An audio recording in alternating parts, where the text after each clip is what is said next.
Ya en la fase 3 de la pandemia del COVID-19 que nos ha mantenido confinados en casa, hemos decidido nuestra querida academia celebrar este primer panel virtual de expertos con el tema el trabajo y la seguridad social en tiempos del COVID-19 como una manera de acercarnos a la realidad virtual.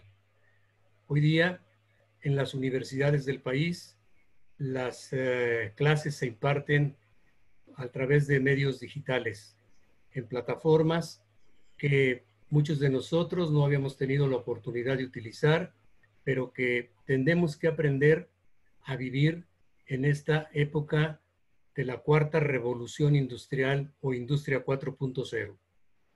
Me parece que este intento no tiene más objetivo que el que nos escuchemos todos quienes estamos interesados en los temas laborales y en los problemas que derivarán en materia de empleo, las cuestiones económicas que son inevitablemente una consecuencia quizás más compleja todavía que el tema de la salud.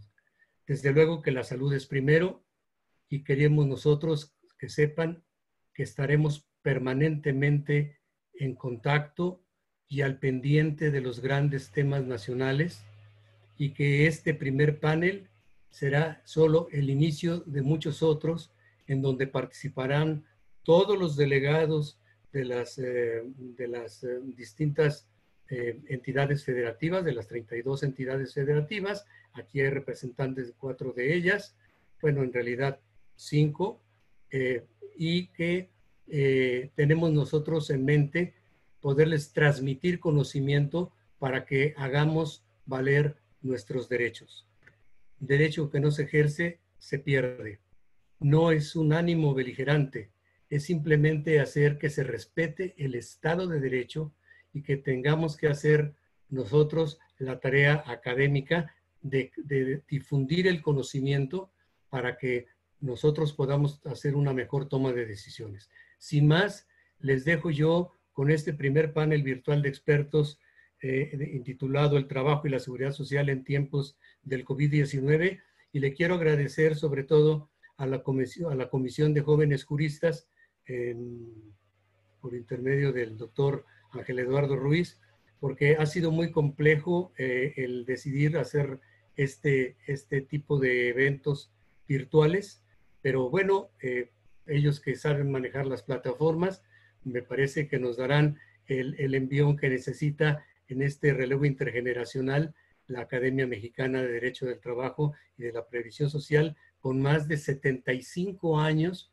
de servir a México. Así que muchas gracias a los señores panelistas que nos acompañan, muchas gracias a todos los que nos están escuchando y gracias sobre todo por brindarnos una hora de su valiosísimo tiempo. Hasta luego. Muchísimas gracias al doctor Ángel Guillermo Ruiz Moreno.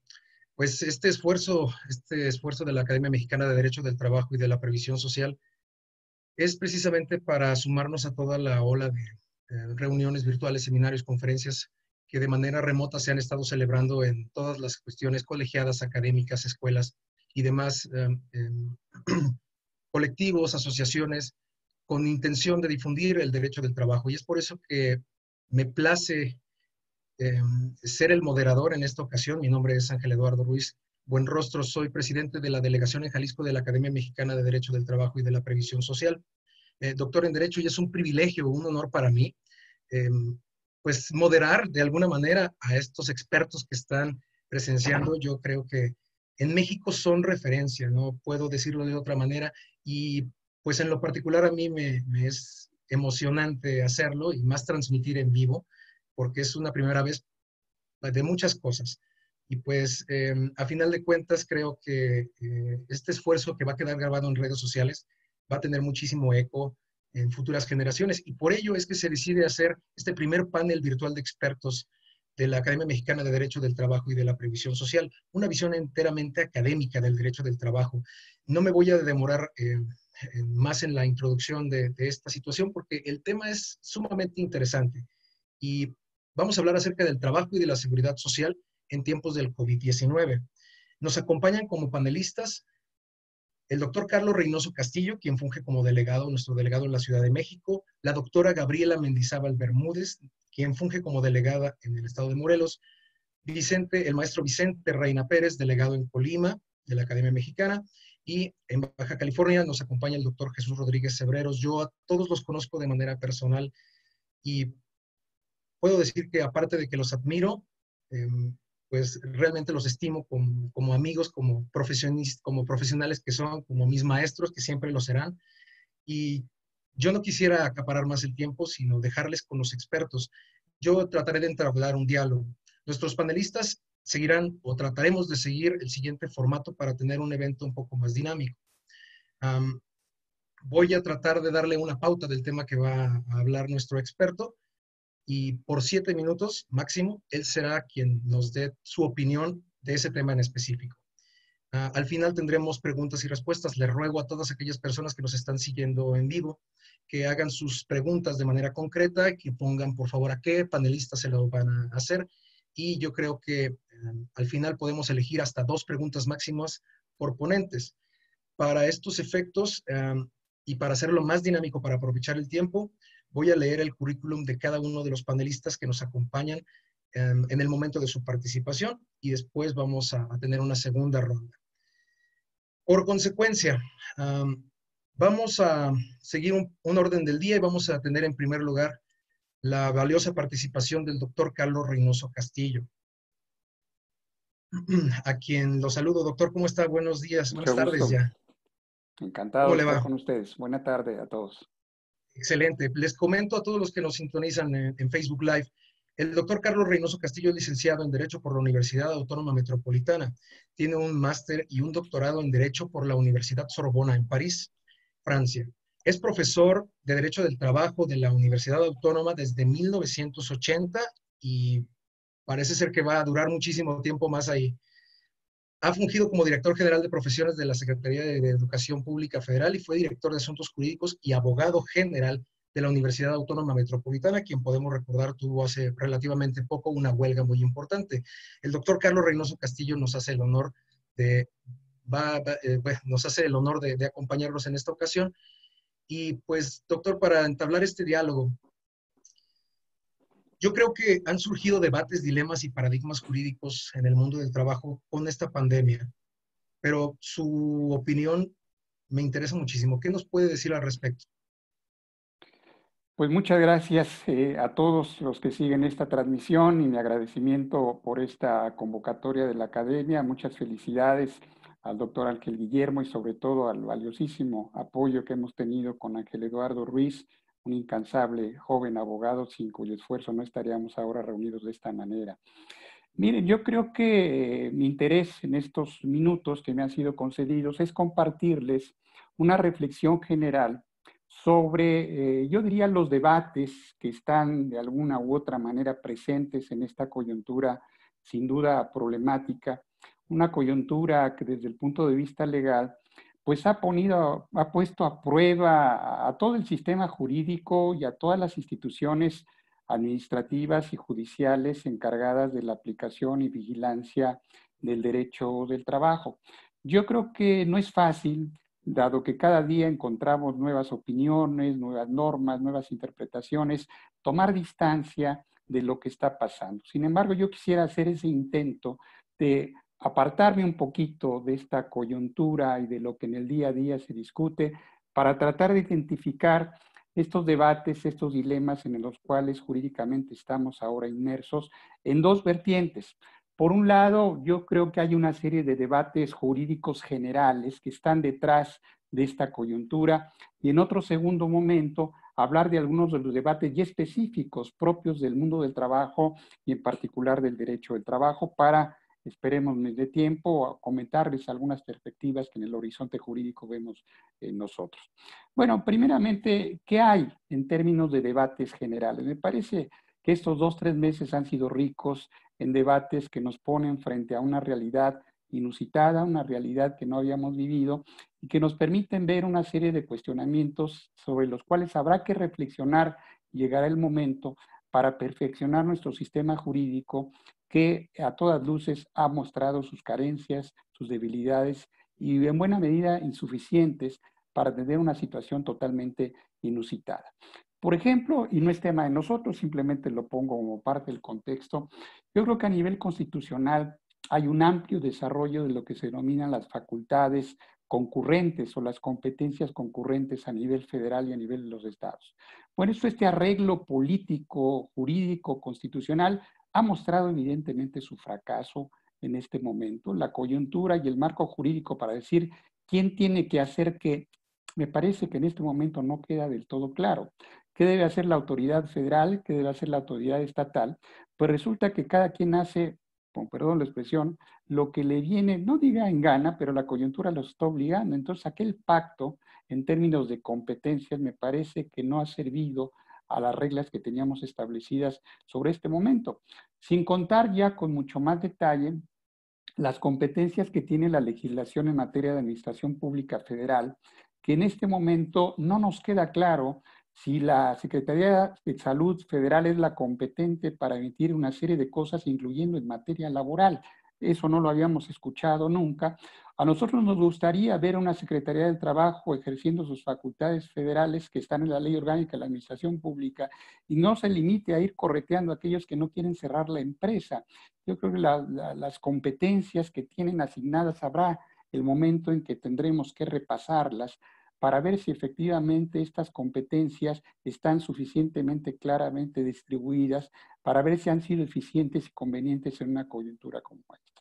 Pero en el fondo, yo creo que los que nos dedicamos al mundo del trabajo, siempre habíamos estudiado de manera prioritaria el derecho del trabajo. Y hoy en día nos han confrontado con otra área que la hemos visto de manera marginal, que es el derecho al trabajo, no el derecho del trabajo. Entonces, estos dos campos de discusión, los laboralistas tenemos que ampliar el horizonte para hablar ya no solamente de los derechos de aquellos que están trabajando, sino de los derechos de aquellos que quieren trabajar. Entonces, estos dos campos normativos nos habían sido en buena medida ajenos a los laboralistas y nos habíamos concentrado sobre todo en el primero. Pero yo creo que otro de los, digamos, debates que están actualmente surgiendo en el día a día es que creo que está faltando la necesidad de hacer un análisis desde el punto de vista de los derechos humanos. Hoy en día el derecho a la salud, el derecho a la educación, el derecho al trabajo está presente en el ánimo y los debates públicos que se están dando en todo momento. Y bien nos haría el que pudiera ver en la línea que tomen los gobiernos federales y estatales aquello que le llaman una ponderación de los derechos que nos permita ver por qué algunas decisiones se están tomando de una forma y no de otra, pero que esté sustentada estas decisiones en una valoración y ponderación de los derechos humanos que están en juego. En ese sentido, el debate de fondo, uno de los debates de fondo que están presentes en este momento es la vigencia, la permanencia y la preeminencia eventualmente de ciertos derechos humanos, porque de repente no nos queda claro cuáles son los derechos que se están privilegiando respecto de las acciones concretas que se están tomando. En otro segundo momento, quisiera yo referirme ya a algunos de los debates que veo ya en el terreno propiamente del derecho del trabajo, en el terreno de las relaciones laborales.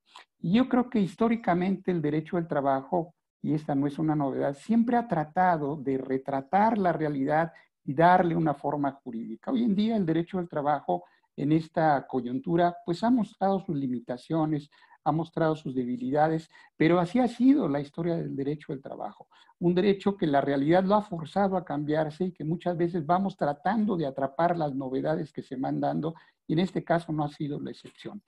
Yo creo que una conclusión que podríamos adelantar es que nuestro derecho del trabajo no estaba preparado, tal vez no tendría por qué haberlo estado, para la coyuntura en la cual se están dando las cosas.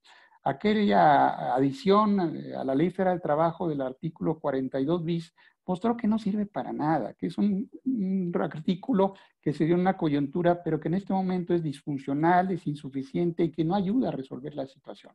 Ya no hablemos del marco jurídico del derecho colectivo, aquellos artículos 427 y siguientes que hablan de ciertas causas de suspensión con un procedimiento determinado, pues simplemente ese marco jurídico fue diseñado para una realidad que no es esta, y en ese sentido hoy en día vemos cómo estas ineficiencias del marco jurídico laboral no están permitiendo a los actores, a trabajadores y empresas, buscar una salida, porque los abogados estamos huérfanos de normas jurídicas y no encontramos el referente, y ahí estamos en la depresión, en la angustia de no saber qué decirle a la gente, porque la norma, porque siempre nos educaron así.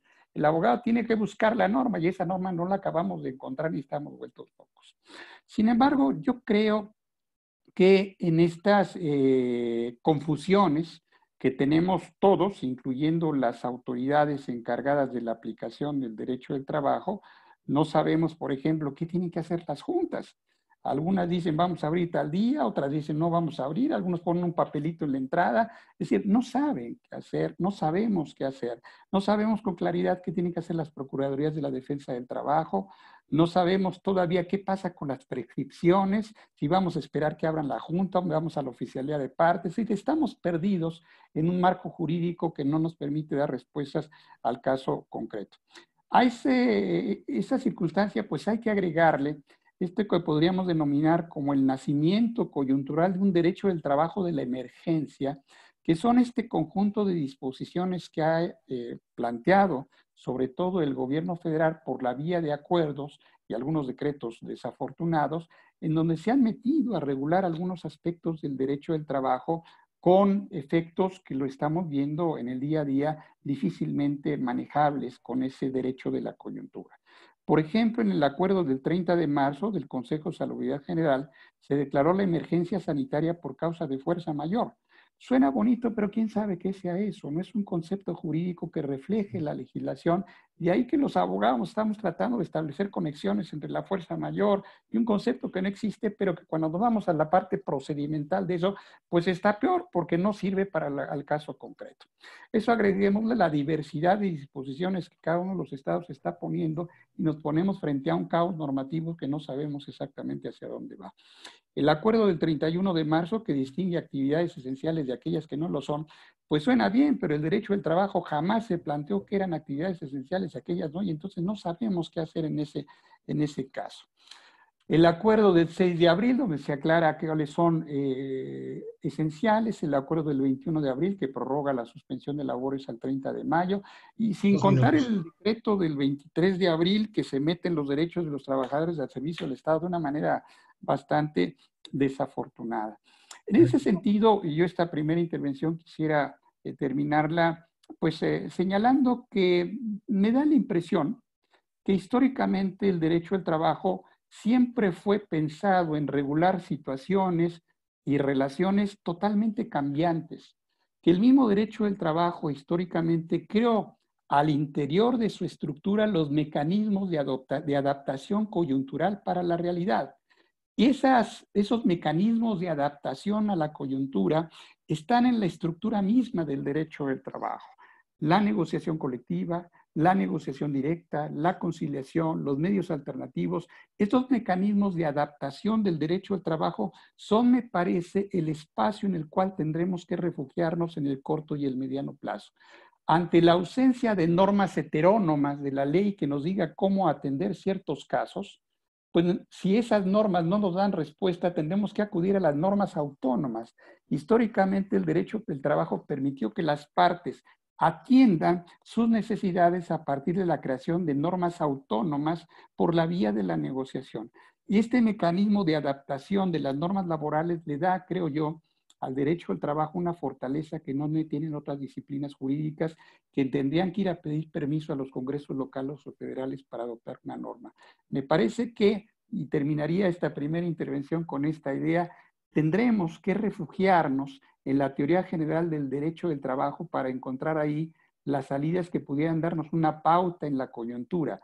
Hoy, 1 de mayo, estamos en un vacío jurídico. En el día a día, si hoy me pregunta una empresa cuánto le tengo que pagar esta quincena al trabajador, no voy a saber qué decirle. Pero como la hora tendré que decirle, sí sé qué decirle, porque en la teoría general del derecho del trabajo hay mecanismos de creación normativa con márgenes específicos, derechos adquiridos, salario mínimo, prestaciones mínimas. La formalidad o no es un debate que podemos dar, pero creo que tenemos ahí una vía que permita en la coyuntura, en el corto plazo, buscar mecanismos alternativos para dar soluciones a los problemas que se están planteando.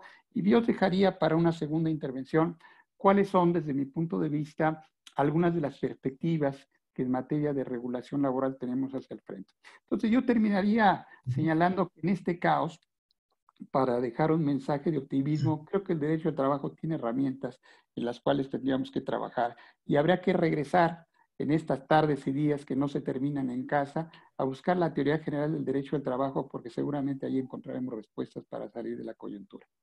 Muy bien, muchísimas gracias, doctor. Yo rescato muchísimo sus dilemas, estas confrontaciones, por ejemplo, las cuestiones concurrentes, la Secretaría del Trabajo versus la Secretaría de Salud, el artículo 5 de la Constitución contra el artículo 123 en la libertad del derecho al trabajo y del derecho del trabajo. Y sin duda, muy valiosos todos sus comentarios jurídicos al respecto. Yo creo que abonan muchísimo al debate. Yo también me pregunto cuándo van a abrir las juntas. Muchas personas nos están comentando en Facebook, les comento a todos nuestros panelistas, que hay 260 personas viéndonos en vivo y parece ser que el sonido estaba mal, pero pues en ese sentido a los que nos están sintonizando en Facebook, les ruego un poco de paciencia porque pues comentábamos con la doctora Gabriela Mendizábal que efectivamente no hay un código de honor con la tecnología, entonces si de repente el internet de alguno de los panelistas falla o el del anfitrión falla, pues nos veremos en la necesidad de continuar la reunión, pero no se preocupen, la estamos grabando en vía Zoom y estará disponible en redes sociales. Para continuar con este diálogo, aparte de todos los dilemas que nos está comentando el doctor Carlos Reynoso Castillo, que van con el ámbito laboral específicamente, no debemos dejar de observar que la seguridad social ha estado en vilo en últimas instancias.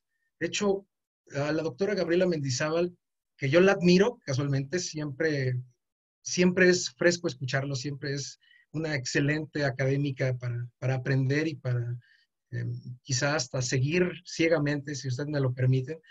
Yo en lo particular, a Gaby la considero la experta en seguridad social. Y en ese sentido, Gabriela, digo, yo te quiero dar la palabra porque sé que hay tantos tópicos, que si el COVID de riesgo de trabajo, que si la pandemia, que si me lo van a reconocer, que si el Seguro Social ya sacó lineamientos, que si tengo que pagar cuotas obrero-patronales, todo este tipo de situaciones que muy probablemente vas a tocar, yo creo que nos interesan a la par, a la postre, de manera prácticamente igual a lo que es el derecho laboral. El derecho a la seguridad social obviamente es una rama un poco más compleja, no nada más la cuestión laboral. Una de las situaciones que me llaman la atención es la desprotección. Si no eres empleado, pues ¿qué temes que te den de baja? O esta protección del sector informal que también está en vilo, ¿no? Les comento, la doctora Gabriela Mendizábal es licenciada en Derecho por la Universidad Nacional Autónoma de México, es maestra y doctora en Derecho por la Universidad de Viena, en Austria. Obviamente habla alemán a la perfección, profesora e investigadora de la Facultad de Derecho y Ciencias Sociales, directora en Educación Superior de la Universidad Autónoma del Estado de Morelos, miembro del SNI nivel 2, nada más y nada menos, y es corresponsal oficial en México del Instituto Max Planck en Múnich, Alemania. Esto es solamente parte de su extenso currículum, aparte de que es autora y aparte de que es mi amiga. ¿Qué nos comentas acerca de la seguridad social, Gaby? Pues muchas gracias por la presentación. La verdad es que me siento inclusive apenada. Tu papá nos está oyendo y es el máximo expositor en materia de seguridad social. Eduardo, ¿qué dices? Agradezco el espacio para poderme referir a ustedes el día de hoy y quiero comentar algunos puntos en materia de seguridad social. Antes de eso quiero hacer unas reflexiones. Lo primero que quiero dejar latente es que esta pandemia nos hizo visible que la mayoría de los trabajos con mayor salario en este país y en el mundo en general no son los trabajos más necesarios, no son los esenciales. Y habría que replantearnos el salario de los trabajadores del campo, el salario de los trabajadores de la salud y el salario de los trabajadores de la educación. también dejó patente que los servicios públicos son los que están dándole batalla en esta pandemia a la atención a la salud. En esta y en la epidemia H1N1, etcétera, han sido los responsables de la atención médica, no los seguros de gastos privados, no los hospitales privados. Si bien hay un convenio al que me haré referencia más adelante, realmente quien atiende y da la cobertura a nivel nacional son los servicios públicos. Otro punto más es que si analizamos la seguridad social, esta siempre se ha desarrollado en periodos de crisis, pues es el mejor mecanismo que tenemos de redistribución de la riqueza, es decir, de la renta y del ingreso. Y que en esta pandemia exactamente creo que nos hemos dado cuenta de la necesidad de contar con protección de la seguridad social. No somos un pueblo previsor, no somos un pueblo ahorrador. Entonces, más necesidad tenemos todavía de contar con una herramienta que ante una crisis como la que estamos enfrentando ahorita sanitaria, de trabajo, pero viene más fuerte de manera económica, la seguridad social es la encargada de satisfacer las necesidades básicas de todas las personas y de proteger precisamente a través de algunos mecanismos como el de la atención a la salud. Entonces, en ese sentido, creo que vamos a revalorar la necesidad de contar con un buen sistema de atención a la salud y de seguridad social en general. Sobre la atención a la salud en específico, que es algo que me preguntabas, y riesgos de trabajo, de manera general nosotros tenemos dividida la población entre trabajadores informales y trabajadores formales, es decir, instituciones públicas y privadas, y las públicas funcionan dando atención a trabajadores de la economía formal y trabajadores de la economía informal. Los formales reciben atención mediante los seguros sociales, sigue sucediendo esto de manera habitual hoy en el tiempo del COVID-19, pero el problema son los trabajadores informales y tenemos 59.12% de las personas ocupadas, es decir, de la población económicamente activa, son trabajadores informales a los cuales no tienen una garantía de protección en materia de derecho del trabajo, ni tampoco prestaciones del Seguro Social. Y las prestaciones no son únicamente la atención a la salud, son las guarderías, son las pensiones por viudez, las pensiones por vejez, son la atención en riesgos de trabajo, etcétera. Pero a esto se le debe de sumar también que tenemos un alto grado de pobreza en este país. Y cuando digo alto grado, son de 120 millones, 52 están en situación de pobreza y 9.3, o sea, el 7.4 en situación de pobreza Gaby, extrema. espera. ¿Sí? Dejamos de transmitir en vivo un momento. No sé por qué. ¿Me permites un segundito? Claro que sí. Creo que ya regresamos. Perfecto, excelente. Una disculpa a todos los que nos estaban sintonizando en Facebook Live o nos estaban viendo en Facebook Live a través de su dispositivo. La tecnología no tiene código de honor. Estábamos escuchando a la doctora Gabriela Mendizábal. Yo creo que incluso nos da una oportunidad de escucharla un poco mejor. Se cortó, Gaby, se cortó tu intervención quizá un minuto antes de que te interrumpiera yo. Recordando que esto se va a quedar grabado con todo y los bloopers en redes sociales, por si no existe o si no podemos transmitir correctamente en Facebook, no se preocupen, va a estar disponible el video. Y yo sin más les dejo de nuevo con la doctora Gabriela Mendizábal. Gracias. Bueno, me regreso un poquito. Creo que la idea central de esta primera presentación es mencionarles que la atención a la salud en México se da entre instituciones privadas y públicas. Las instituciones públicas lo que hacen es dividirse entre quienes van a atender a los trabajadores formales y a los trabajadores de la iniciativa privada que son informales. Dentro de estos tenemos una gran cantidad de trabajadores que son atendidos por los restos del Seguro Popular, hoy llamado INSABI, y son, imagínense ustedes, en trabajadores de la población económicamente activa son 59.12%, es decir, 32.87 millones de trabajadores que se encuentran en la informalidad, que no tienen protección de derechos laborales y no tienen tampoco garantización de atención a la salud por un seguro social, únicamente a través de programas sociales. Esto hace una diferencia al momento de la atención para los trabajadores en específico. Primero porque, como bien mencionaba el doctor Carlos Reynoso, contamos con una legislación incipiente o mala, se le puede hacer toda la crítica que quieran, pero había una norma aprobada por un Congreso es decir, por el Poder Legislativo, donde se le faculta a una autoridad, a la autoridad competente, que pudiera ser como sucedió la autoridad en salud, que emitiera una declaratoria de contingencia sanitaria. El artículo 42 en concordancia con el 429 de la Ley Federal del Trabajo nos decían que el patrón no requiere la aprobación o autorización del tribunal y estará obligado a pagar a sus trabajadores una indemnización únicamente de un salario mínimo general vigente por cada día que dure la suspensión, sin que pueda exceder un mes. Entiendo que la normativa puede ser errónea, entiendo que no puede ser adecuada, pero sin embargo era una norma aprobada y revisada. Y lo que tenemos ahorita es precisamente un acuerdo que se emite por el Consejo de Salubridad General el 30 de marzo, donde se declara la emergencia sanitaria, se establece quiénes podrán continuar en funcionamiento de las actividades consideradas esenciales, y esto nos norma, como bien mencionaba el doctor Carlos Reynoso, lo que va a girarse en materia laboral, pero también en materia de seguridad social. Es decir, todos aquellos trabajadores formales que se encuentren dentro de las actividades que este acuerdo determina como esenciales, tendrán una protección de riesgos de trabajo si ellos son contagiados por este COVID-19, porque están presentes precisamente en algunas áreas donde pueden infectarse más rápidamente. Y todos aquellos que no lo sean, es decir, aquellos que siguen siendo obligados por sus patrones a trabajar, no tendrán la protección, según esta norma, de los riesgos de trabajo. Y aquí es muy interesante porque en materia laboral y en materia de seguridad social, nosotros sabemos perfectamente que tenemos que revisar el nexo causal, es decir, la situación de la actividad laboral que genera la afectación en la salud del trabajador a través de una enfermedad o un accidente. En este caso, el COVID-19 es exactamente el mismo que infecta al ama de casa, al adulto mayor, al trabajador de la salud o al trabajador repartidor de pizzas o al trabajadora secretaria que la siguen haciendo ir a la oficina a trabajar. Pero en materia jurídica sí va a haber una diferencia grande. Derivado de ese acuerdo que establece el Consejo de Salubridad, donde tengo que hacer mención, porque es algo que me cuesta mucho trabajo aceptar, no hay una representación de la autoridad laboral dentro de este consejo, no está la Secretaría de Trabajo, sin embargo está normando en materia laboral lo que está sucediendo en nuestro país.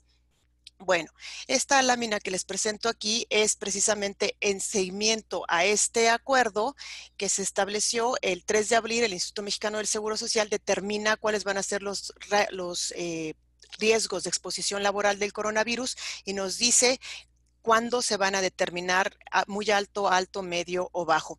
Pero además de todo, la atención a la salud tenemos que contemplarla con base a la afectación que tenemos de nuestra población en general en relación a la población vulnerable en relación al COVID. Y es que todos sabemos que afecta principalmente a personas de la tercera edad, que afecta a personas mayores, a personas con diabetes, con sobrepeso, con enfermedades crónico-degenerativas. Y esto que les estoy presentando ahorita son algunos de los datos más recientes entre 2018 y 2019 a nivel nacional. Entonces nos coloca como país en un grado de alto riesgo. Por eso es importante que sigamos las medidas que nos están planteando de estar en cuarentena, porque es necesario que las podamos seguir. Dejé de compartir ahora mi pantalla, ¿cierto? ¿Ya no la ven en este momento? Eduardo, si me escuchas. Así es, perdóname, te vemos a ti, Gaby. Ok, Ya dejaste gracias. de Muy bien. Ahora, quiero seguirles mencionando entonces sobre estos riesgos de trabajo. Es que en específico, tenemos la división entre riesgos de trabajo y enfermedades en general. Hay una división económica también importante. Si bien las prestaciones en especie van a ser exactamente las mismas, sí hay una diferencia económica. Para aquellos trabajadores que se determine que sea un riesgo de trabajo, recibirán el 100% de su salario base de cotización. Mientras que para los trabajadores de la iniciativa formal que se infecten del COVID, no van a recibir prestaciones por el IMSS, por enfermedad general, porque se supone que están recibiendo su salario. Y esto es algo interesante. El acuerdo dice, y la Secretaría de Trabajo, como bien menciona el doctor Reynoso, se ha dedicado a perseguir a los patrones que no han cerrado las actividades, pero tampoco indica que se pueda pagar un ingreso por enfermedad general porque no está determinada como una actividad esencial. Y bueno, en este punto quiero cerrar aquí mi primera intervención. Quiero dejar sobre la mesa la política que se está llevando a cabo de carácter laboral, poner otra vez el punto sobre la I, que no tenemos normas claras en materia laboral ni tampoco en materia de seguridad social, porque están dependiendo de un acuerdo sanitario. Correcto. Muchísimas gracias, Gaby. Yo también coincido mucho con esta perspectiva. La seguridad social ha sido gran parte de mi vida profesional, sobre todo en el ámbito del litigio.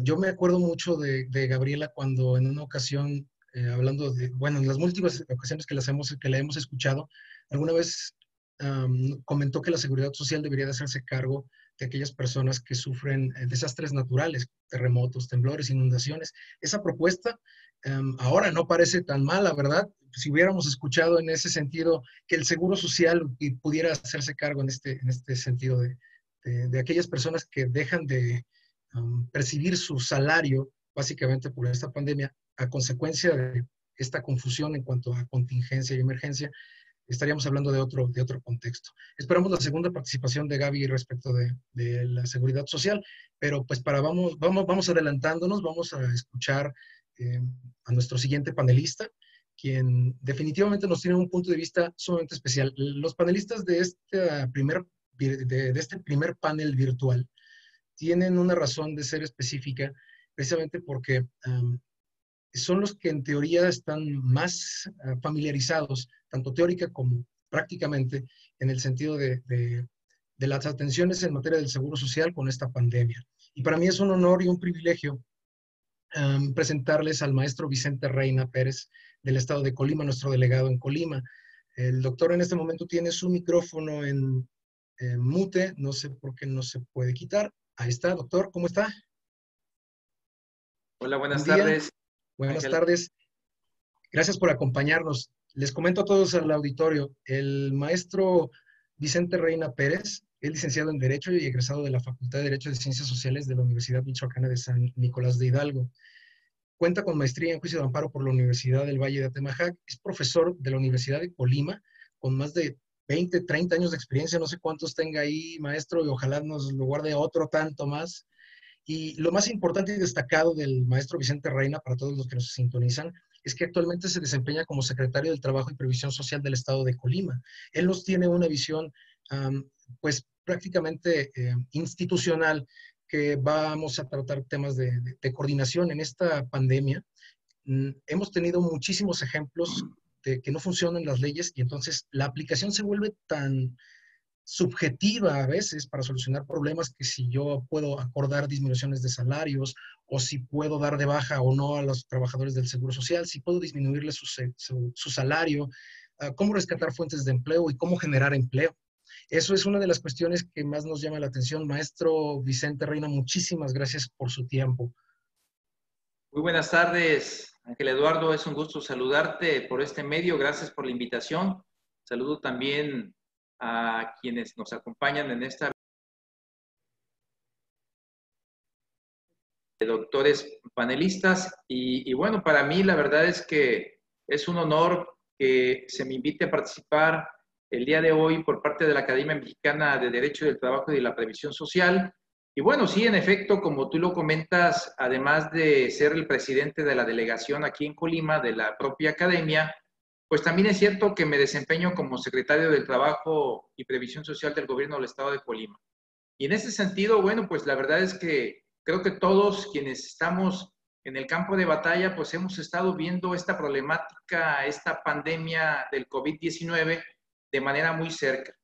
Nosotros en el ámbito laboral y tomando en consideración, pues, el diálogo que hemos mantenido de cerca con la Secretaría del Trabajo y Previsión Social del Gobierno Federal, las secretarías del trabajo, subsecretarías y homólogos en las entidades federativas, pues ha sido en el sentido de alguna manera generar conciencia en el sector laboral.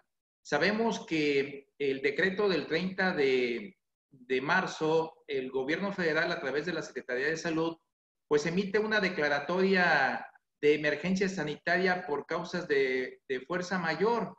La verdad es que siento que fue un híbrido ahí, porque la legislación laboral, como ya comentaba el doctor Carlos Reynoso y la doctora Gabriela Mendizábal, pues la verdad es que la legislación laboral en el articulado, en el 42 bis, en relación con otros artículos, el 427, 429, pues hablan de la declaración de contingencia sanitaria, así literalmente. Y sabemos que pues no puede embonar esa disposición en el acuerdo que emite el gobierno federal para el efecto de que los empleadores en automático puedan hacer uso de lo que dispone la legislación laboral y pues en un momento dado se autorice jurídicamente el que los empleadores puedan enviar a sus trabajadores a sus casas mediante el pago de un salario diario hasta por un mes. Esa situación, la verdad, al principio, y creo que todavía sigue generando una controversia o falta de claridad. Hay quienes todavía se preguntan, porque pues hoy inicia un mes más, que de acuerdo con el acuerdo también del 21 de abril, emitido por la Secretaría de Salud del Gobierno Federal, pues simplemente se modifica el artículo primero, entre otros, pero el artículo primero del acuerdo del 31 de marzo, y a través de este artículo, pues prácticamente se desfasa la suspensión de las actividades no esenciales prácticamente hasta el 30 de mayo. Entonces hay quienes están en la idea de que si ese mecanismo que está señalado en la legislación laboral entra Doctor, creo que volvió a pasar lo mismo. Discúlpeme que lo interrumpa, pero creo que ya lo estamos transmitiendo en Facebook. Estamos transmitiendo en Facebook. Gaby, ¿podemos hacer el mismo proceso? Me puedes poner como, digo, te pongo como anfitriona y me vuelvo a meter. ¿Sabes? Perdón, maestro, ahí voy. No hay cuidado, no hay cuidado. Entendemos bien, ¿eh? Sí, caray, es complicado esto. Yo creo que en futuras ediciones lo que vamos a hacer es grabarnos en Zoom y después transmitirlo completo, porque la transmisión en vivo no da, creo, por Face. Tienen que ser plataformas para hacer webinars y cosas por el estilo. Creo que no aguanta Face para hacer esto. Además, ahorita ha sido de mucha utilidad, de mucho uso la tecnología y también yo creo que no está preparada para soportar tanto, ¿eh? Sí, sí, sí. Les puedo asegurar que las familias en casa están al máximo en el internet, en redes sociales y la verdad es que la plataforma también que tiene México no es suficiente, me da la impresión, porque en este mismo momento puede haber otro tipo de videoconferencias en otras áreas, en otras temáticas distintas a la nuestra y que bueno, pues definitivamente no hay capacidad para ello. Sí, eso es cierto. Pero de otro lado nos ha permitido acercarnos de algunas formas interesantes. A ver, creo que Eduardo ya está aquí. ¿Te hago otra vez anfitrión? Sí, por favor, Gaby. Les comento que hay un poco de haters en la página de Facebook. No, puse Ángel Guillermo, me equivoqué en lugar de Eduardo. ¡Ay! Ok. Ay, pues ahí sí que no sé cómo le podemos hacer. Me apareció como Ruiz y lo agarré y clic. Está grabando. Regresar, ¿no? ¿Puedes regresar? No, es que creo que no, una tiene vez que que uno ser pasa él. una vez Tiene que que pasa ser uno el que pase, Eduardo. Perdón, me apareció Ángel Ruiz y tan, no le te di clic. preocupes. No te preocupes, no te preocupes. Igual y el doctor, no sé dónde anda, pero déjame le llamo. Está en la parte de arriba del lado derecho, donde dice más, ahí le das clic. Ah, sí, en los participantes sí lo ubico, pero sí, para decírselo a él. No sé dónde hay de él específicamente. ¿Qué onda? Memo, pusimos por error a mi papá de host y dejamos de transmitir. ¿Me puedes volver a ser host en su cuenta? ¿Desde su cuenta? Sí, es que yo pasé lo del anfitrión a Gaby y Gaby lo pasó por error a mi papá, quien está conectado ahorita a la reunión de Zoom. Sí, exactamente. ¿Cómo carajos lo resuelvo? ¿Está ahí con él?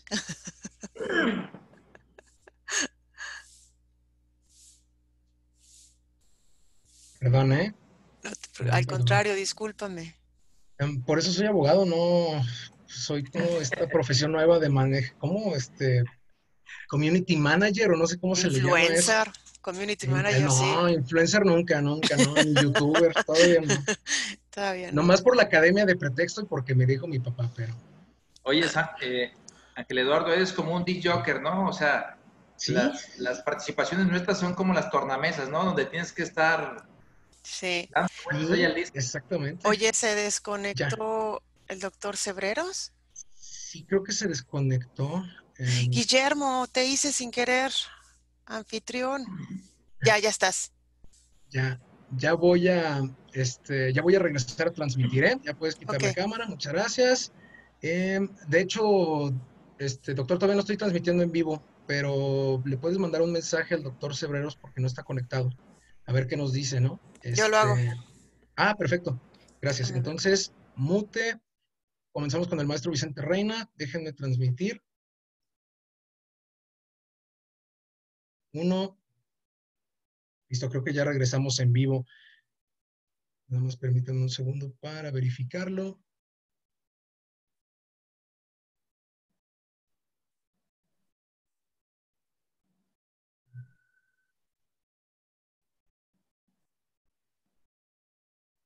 Listo, creo que ya estamos en vivo.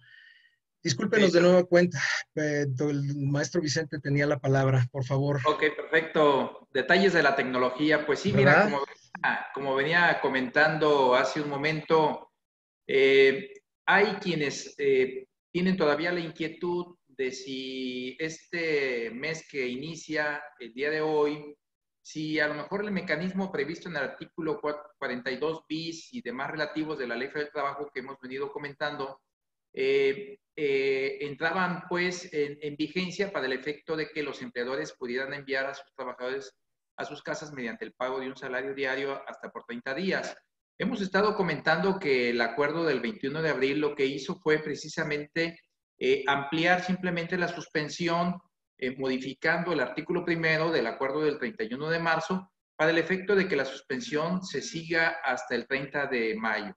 Así las cosas, pues no es posible jurídicamente que los empleadores puedan en automático hacer uso de lo que dispone la legislación laboral, más sin embargo, en este decreto, en el decreto del 30 de marzo, mediante el cual se declara la emergencia sanitaria por causas de fuerza mayor, pareciera que embona en la fracción primera del artículo 427 y pareciera que puede dar la posibilidad para que los empleadores recurran ante los tribunales laborales a solicitar autorización para la suspensión de las actividades. Pero bueno, como ya lo habíamos comentado con el personal, esta situación, pues bueno, pudiera generar el abrir las juntas de conciliación, porque sabemos que están cerradas, pudiera generar que toda la maquinaria pues se echara a andar y no se cumpliera con el fin que es el distanciamiento social o físico de todas las personas, incluyendo precisamente los colaboradores.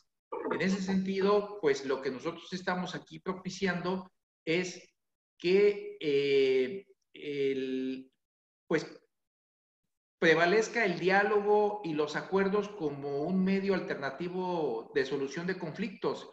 Lo que queremos de alguna manera es, pues, que el día de mañana que todos regresemos a la actividad, pues no nos encontremos con, ahora sí, un mundo de personas solicitando el apoyo de los procuradores de la defensa del trabajo, otros a lo mejor recurrirán a un abogado en lo particular, y que las juntas de conciliación, si de por sí ya venían con una carga extraordinaria, pues ahora imagínense, ahora que termine esta pandemia, pues definitivamente no van a encontrar la puerta y definitivamente que se va a alentar la justicia. En ese sentido, es importante aquí, ahorita más que nunca, privilegiar pues el diálogo y los acuerdos entre empleadores y trabajadores. Insisto que debe de haber una corresponsabilidad entre uno y otro. Ahorita más que nunca los trabajadores conscientes de la situación que se está viviendo, no únicamente a nivel local en cada entidad federativa, sino a nivel mundial, pues creo que es el momento propicio para agotar el diálogo, encontrar mecanismos, encontrar estrategias que permitan de alguna manera que la fuente de trabajo subsista, que perviva en tanto pasa esta emergencia sanitaria, pero que también los empleos se puedan mantener.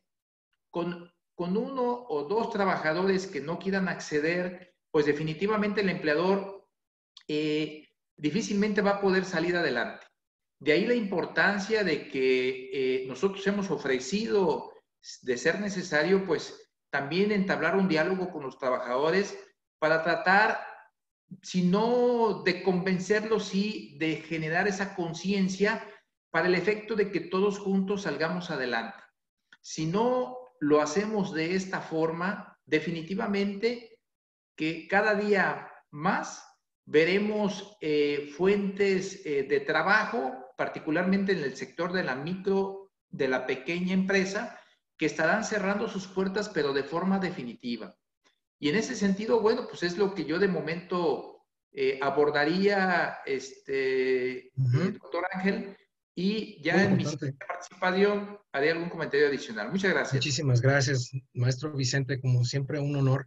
Hemos tenido problemas en la transmisión, pero vuelvo a insistir que esto en teoría lo estoy grabando en Zoom, en mi computadora, y vamos a hacer una edición obviamente un poco más profesional, con las participaciones y con todo el audio y el video correctamente. Entonces, pues continuamos en vivo, así como quedan muchos temas pendientes de las instituciones que imparten la justicia laboral. Otra de las cuestiones cruciales en esta pandemia es la atención a aquellas personas que conviven con uno de los países que tuvo más afectaciones y más contagios, como lo es Estados Unidos. El tema fronterizo no podemos dejarlo de lado. Precisamente por ello es que contamos hoy con la presencia del doctor Jesús Rodríguez Cebreros de Baja California, nuestro delegado en Baja California. Doctor, gracias por acompañarnos. Gracias a ustedes. Pues les comento a todos los que nos están escuchando. El doctor Jesús Rodríguez Cebreros es licenciado por la Universidad Autónoma de Baja California. Es maestro en Derecho Corporativo Internacional por la Universidad Autónoma de Guadalajara, doctor en Derecho por parte de la Universidad Autónoma de Baja California, en donde ha sido director de la Facultad de Derecho y es miembro del Sistema Nacional de Investigadores Nivel 1. Y pues al doctor le tenemos la parte laboral respecto de las preguntas de la migración, de todo este tema que sin duda el estar tan cerca de Estados Unidos en el tema fronterizo, como es el caso de Mexicali y de Tijuana, seguramente tiene muchísimas otras complicaciones, más allá de que el derecho laboral sea el mismo a nivel federal, no es el mismo derecho laboral en el norte que en el sur, que en el centro, que en occidente, doctor. Sí, así es, muy bien. Bueno, en principio agradecer a nuestro presidente, el doctor Ángel Guillermo Ruiz Moreno, y por supuesto a usted, doctor, el hecho de que nos hayan invitado a participar en este panel con tan connotados juristas a nivel nacional, ¿verdad? Todos ellos amigos. Y bueno, yo lo que voy a hacer es dar una visión un poquito regional, como comentaba en la parte introductoria, respecto de lo que está pasando con las relaciones laborales en relación con esta contingencia sanitaria del COVID-19. Voy a comenzar con una obviedad, señalando de que desde luego pues es un tema complejo el que tenemos que abordar, el que estamos abordando. Tan complejo es que para efectos de mi estado, Baja California, resulta ser que a nivel nacional tenemos el segundo lugar en decesos y tenemos el no glorioso tercer lugar también en casos confirmados de contagio. Esto, en mi opinión, es una opinión eminentemente subjetiva, obedece a tres aspectos, a tres factores predominantemente.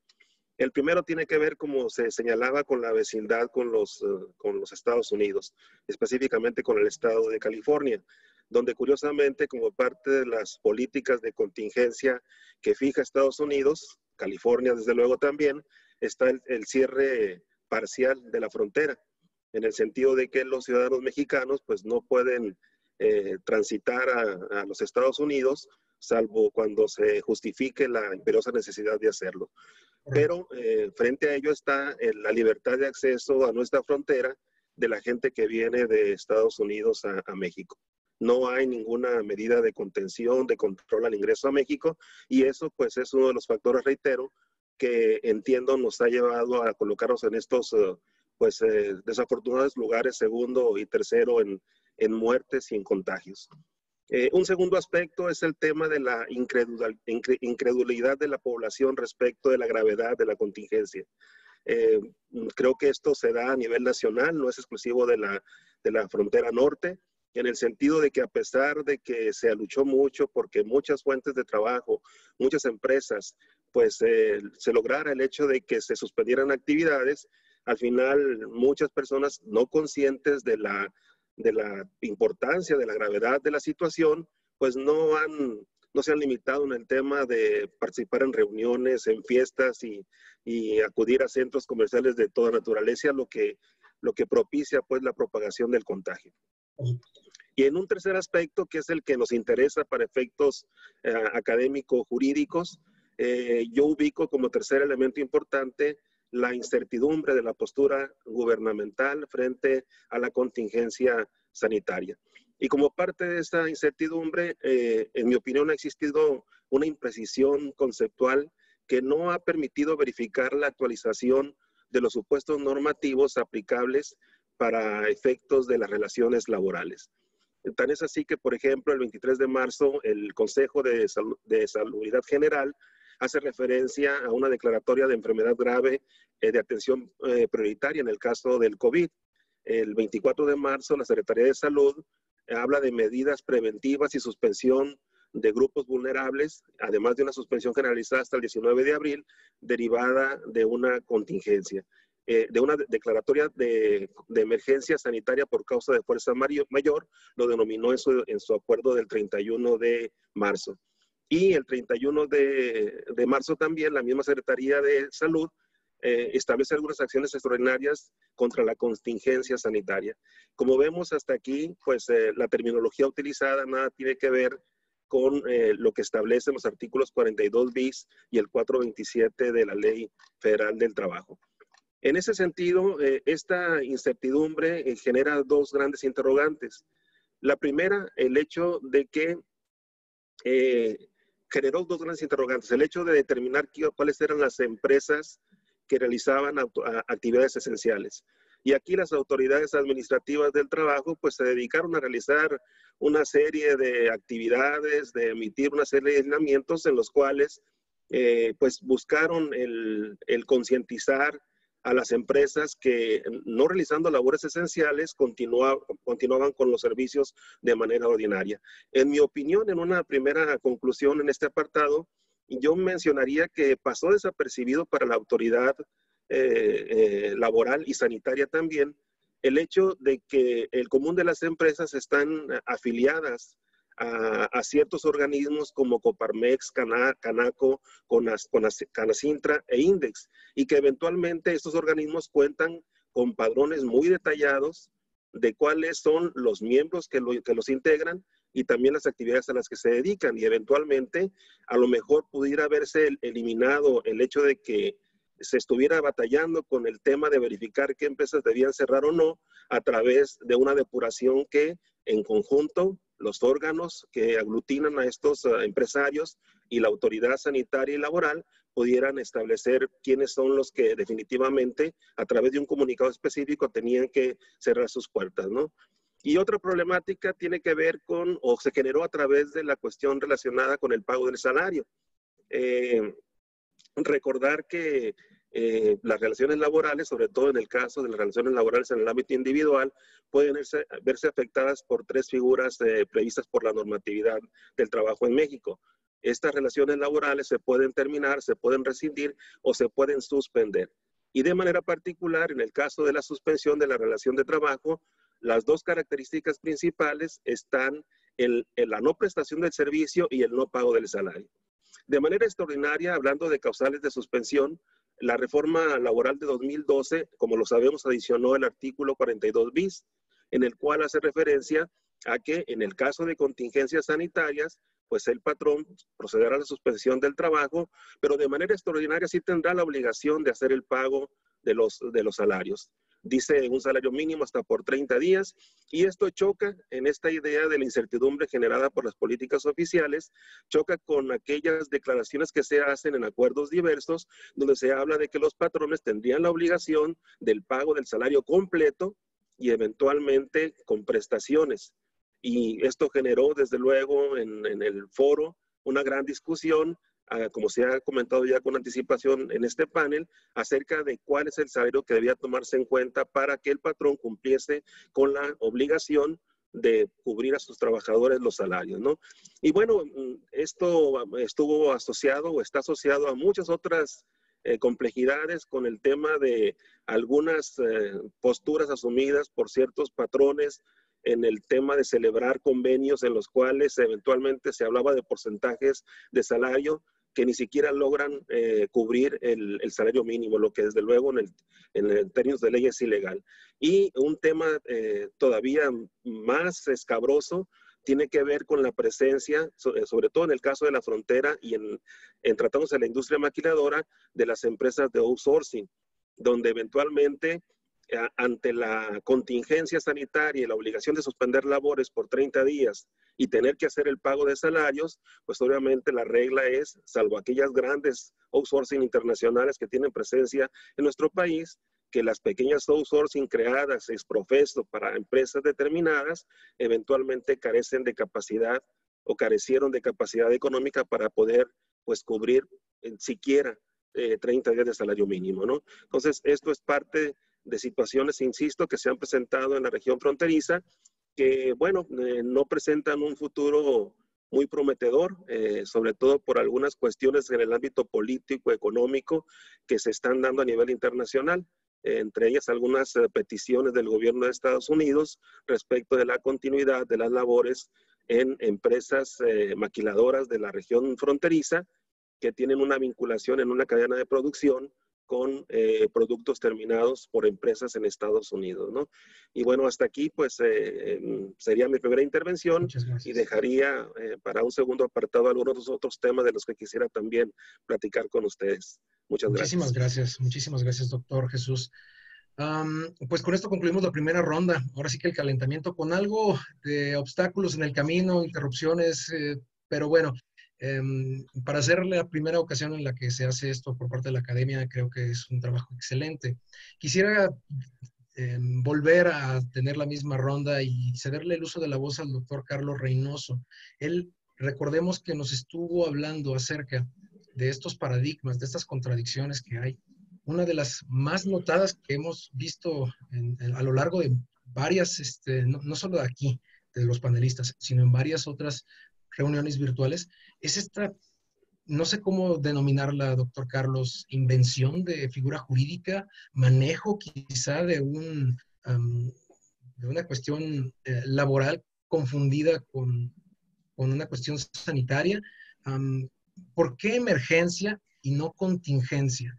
¿Por qué en teoría no sirve esta legislación? Digo, vivimos con la influenza H1N1. Se supone que se corrigió la Ley Federal del Trabajo precisamente para este tipo de eventualidades. Y ahora resulta que nos ponen algo que ni siquiera sabemos cómo manejar. Bien, muchas gracias. Mire, yo creo que podemos ponerle muchos títulos, digamos, para ser educados, una creatividad normativa desbordada, una incontinencia legislativa de la coyuntura, en fin, hay varias formas. Lo cierto es que eso no se parece a la realidad jurídica que tenemos y de ahí la distancia entre lo que se supone debe ser y lo que está haciendo. Pero yo creo que eso, y no quiero ser pesimista, en los próximos días seguramente va a proliferar.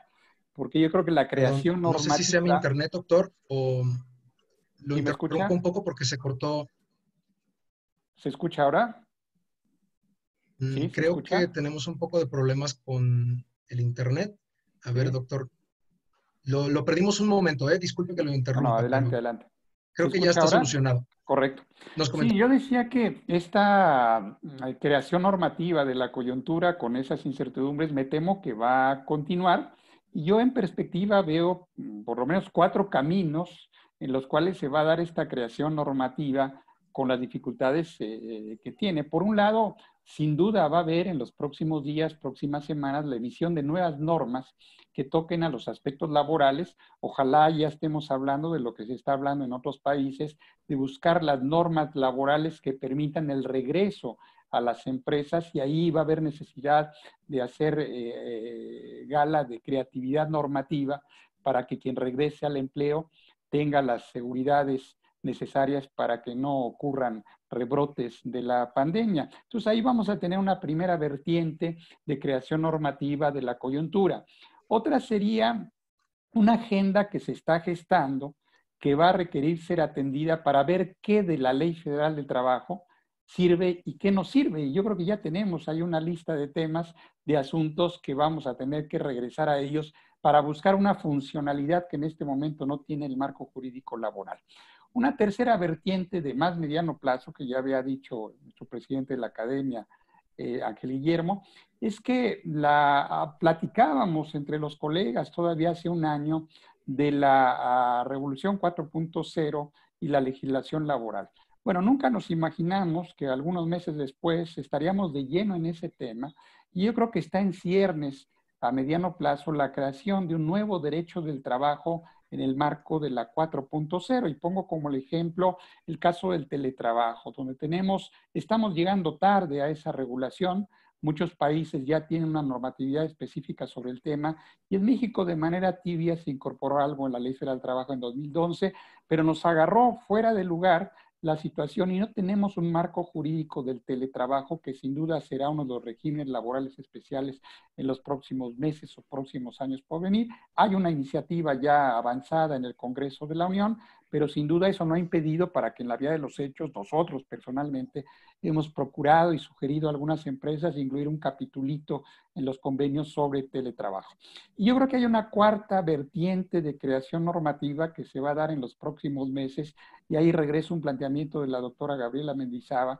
Yo creo la reflexión que debe de plantearse esta sociedad y el mundo es cómo en situaciones como estas vamos a proteger a la sociedad en general, y no solamente a aquellas personas que tienen una relación formal con un patrón. Es decir, el derecho del trabajo sirve para ciertas cosas, pero no abarca la totalidad de las necesidades de una sociedad.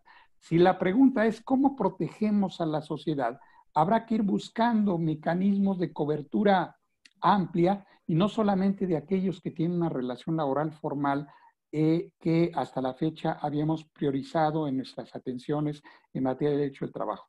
Y en ese sentido, en ese debate, sin duda habrá que incorporar la seguridad social, la previsión social, el derecho al trabajo, y regresar esos conceptos que por lo menos ya en Europa forman parte de las discusiones actuales, de buscar prestaciones mínimas para la gente, de buscar salarios vitales, de buscar prestaciones iniciales que permitan tener una protección más amplia para la sociedad, y que no sea la protección que estaba dando exclusivamente a aquellas que tienen una relación formal con las empresas. Así es que yo creo que la creación normativa va a venir en los próximos días, próximas semanas, próximos meses, y tenemos ahí una agenda en la cual me temo, por desgracia, estas creaciones normativas de las cuales hablaba el doctor hace un momento, pues se van a seguir dando. El hecho de no haber previsto oportunamente algunas de las cosas que están sucediendo es un ambiente muy propicio para que la creación normativa se dé de una manera poco afortunada, como hemos visto en algunos casos que tenemos. Muchísimas gracias, doctor Carlos. Y en ese mismo orden, para continuar y no romper el diálogo, Gaby, nos habla el doctor acerca de esta previsión, anticiparse a hechos futuros e inciertos, como es una pandemia. Lo comentaba el mismo doctor Jesús Rodríguez, la gente está incrédula. El día de ayer yo pasé por la calle por una situación especial y parecía un día hábil normal. Sin duda que tiene algo que ver con el derecho al trabajo. Y perdón que te interrumpa un poco, Gaby, pero voy a hacer un comercial. No sé si se alcanza a ver esto. Ahí está, ya se alcanza. El doctor Carlos nos hablaba acerca de la industria 4.0 y le recomiendo este libro donde la doctora Gabriela Mendizábal escribe acerca de la industria 4.0, pero no es el tema que me quisiera enfocar. Nos hablaste del seguro de desempleo. Estados Unidos lo tiene. De hecho, si nosotros revisamos sus finanzas, pareciera que pagaron alrededor de 16 millones no, ¿qué estoy diciendo? Más seguros. Entonces, si están teniendo problemas, una economía tan grande, ¿es viable un seguro de desempleo aquí en México?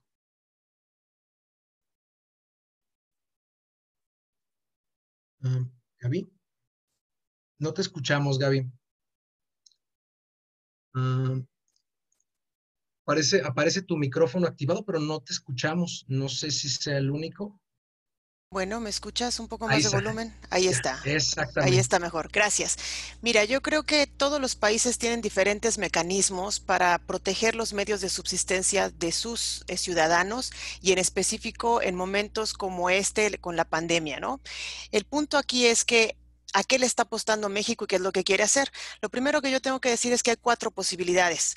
La primera es que los empleadores sigan pagando los salarios. Lo segundo es las transferencias económicas directas que se hacen a los ciudadanos. El tercero son los seguros de desempleo. Y el cuarto, al que no queremos llegar, pero definitivamente está ya sucediendo en nuestro país, es que aumentan las actividades delictivas porque la gente tiene que tener ingresos de algún lugar para vivir. Entonces, vamos analizando uno por uno. Al cuarto no voy a entrar porque no me quiero meter a seguridad pública, sino únicamente quedarme en seguro social. Antes de esto, también quiero mencionar 2 cosas que tienen relación con la seguridad social y que mencionaba el doctor Carlos. La diferencia entre emergencia y contingencia, a lo mejor en materia del trabajo no, y a lo mejor si lo buscan en un diccionario común no la hay, pero en materia de seguridad social sí que la hay. La emergencia es un asunto, una situación imprevista que requiere una especial atención, algo que se presenta rápidamente. La contingencia en materia de seguridad social es el riesgo cuando se materializa y produce alteraciones en la salud o en el patrimonio del trabajador, en sus ingresos, y por lo tanto a través de mecanismos redistribuidores como es la seguridad social se busca reparar esas consecuencias. Por eso considero que es precisamente esta la rama jurídica que tendría que fortalecerse en nuestro país para que no tuviéramos la situación, no estuviéramos pasando, digo, el COVID se va a presentar en todos lados, pero que no estuviéramos pasando lo que vemos en la realidad mexicana de una gran cantidad de personas sin ingresos. Bueno, vamos viendo punto por punto. El primero, que los empleadores sigan pagando salarios independientemente de que no reciban ingresos, porque no hay, o sea, no tienen productividad, no han debido parar sus actividades. Esto es algo a lo que le apostó México. El acuerdo que ya se mencionó muchas veces del Consejo de Salubridad, donde se determina la emergencia y cuáles actividades siguen y cuáles no, creo yo que no se está considerando, se está viendo como si todas las empresas tuvieran los ingresos suficientes para poder sortear esta pandemia solos. Y la realidad es que en México tenemos el 97.3 de nuestras empresas son pequeñas, micro y pequeñas empresas, es decir, empresas constituidas hasta por un máximo de 10 trabajadores. El de la estética que tiene contratada en la esquina una empleada, el de la tiendita que tiene 2 personas que le ayudan, el de la panadería que es él, su negocio con un panadero y la otra persona que vende. Estas son las empresas que suman el 97.3% de las empresas en nuestro país. Entonces, ante estas circunstancias es imposible que los queramos corretear a todos para que mantengan el salario de sus trabajadores cuando seguramente ni siquiera tienen el ingreso el empleador para llevarle a su propia familia. Entonces, esto es algo que nos pone bastante en problemas. ¿Qué sucede? Que a lo mejor la intención fue buena, pero el resultado ha sido negativo. Está aumentando el desempleo. La OIT sacó un tercer comunicado con motivo del COVID hace 2 días y nos menciona que tan solo para América Latina considera que en estos 3 meses se van a perder 11 millones de empleos. Es decir, vamos a llegar a 37 millones de desempleados en Latinoamérica. México tiene hasta el momento una estima de 346,000 empleos formales. Los informales ni siquiera se calculan porque no están contabilizados en ningún registro, sino se calcula de la gente nada más que tiene sus registros en el IMSS, 346,000 perdidos hasta ahorita. No hay en México un seguro de desempleo. No lo tenemos contemplado ni siquiera para los trabajadores formales, pero entro un poco más adelante a esto. El segundo punto es la posibilidad para dar ingresos a los ciudadanos, es las transferencias económicas directas que hace el gobierno a cada ciudadano a través de diferentes programas asistencialistas. En este sentido, tenemos, por ejemplo, que en México se dio el adelanto de la pensión por bienestar y lo que hicieron es que les dieron el pago de dos mensualidades, prácticamente se les paga por bimestre y les adelantaron y ahorita les dieron el pago completo de 4. Es decir, su monto de 2,620 que les dan por bimestre ahora sube a 5,240, bimestre marzo, abril, mayo, junio, y este es para personas adultos mayores y personas con discapacidad. El otro ingreso que tenemos de transferencia directa son las medidas que se establecen en cada entidad federativa. Algunas son en especie, por ejemplo, en el estado de Morelos están repartiendo despensas, en otros hay algunos programas programas sociales ya implementados previos a la pandemia y únicamente se están fortaleciendo, como en el caso de la Ciudad de México, que tienen el seguro de desempleo, donde dieron un aumento del presupuesto asignado a este programa. Se tienen 600 millones de pesos consignados para atender 68,680 personas, son los beneficiarios que se calculan que van a tener, y dentro de lo que hacen es darle 2,614 pesos durante algunos meses a estas personas beneficiarias.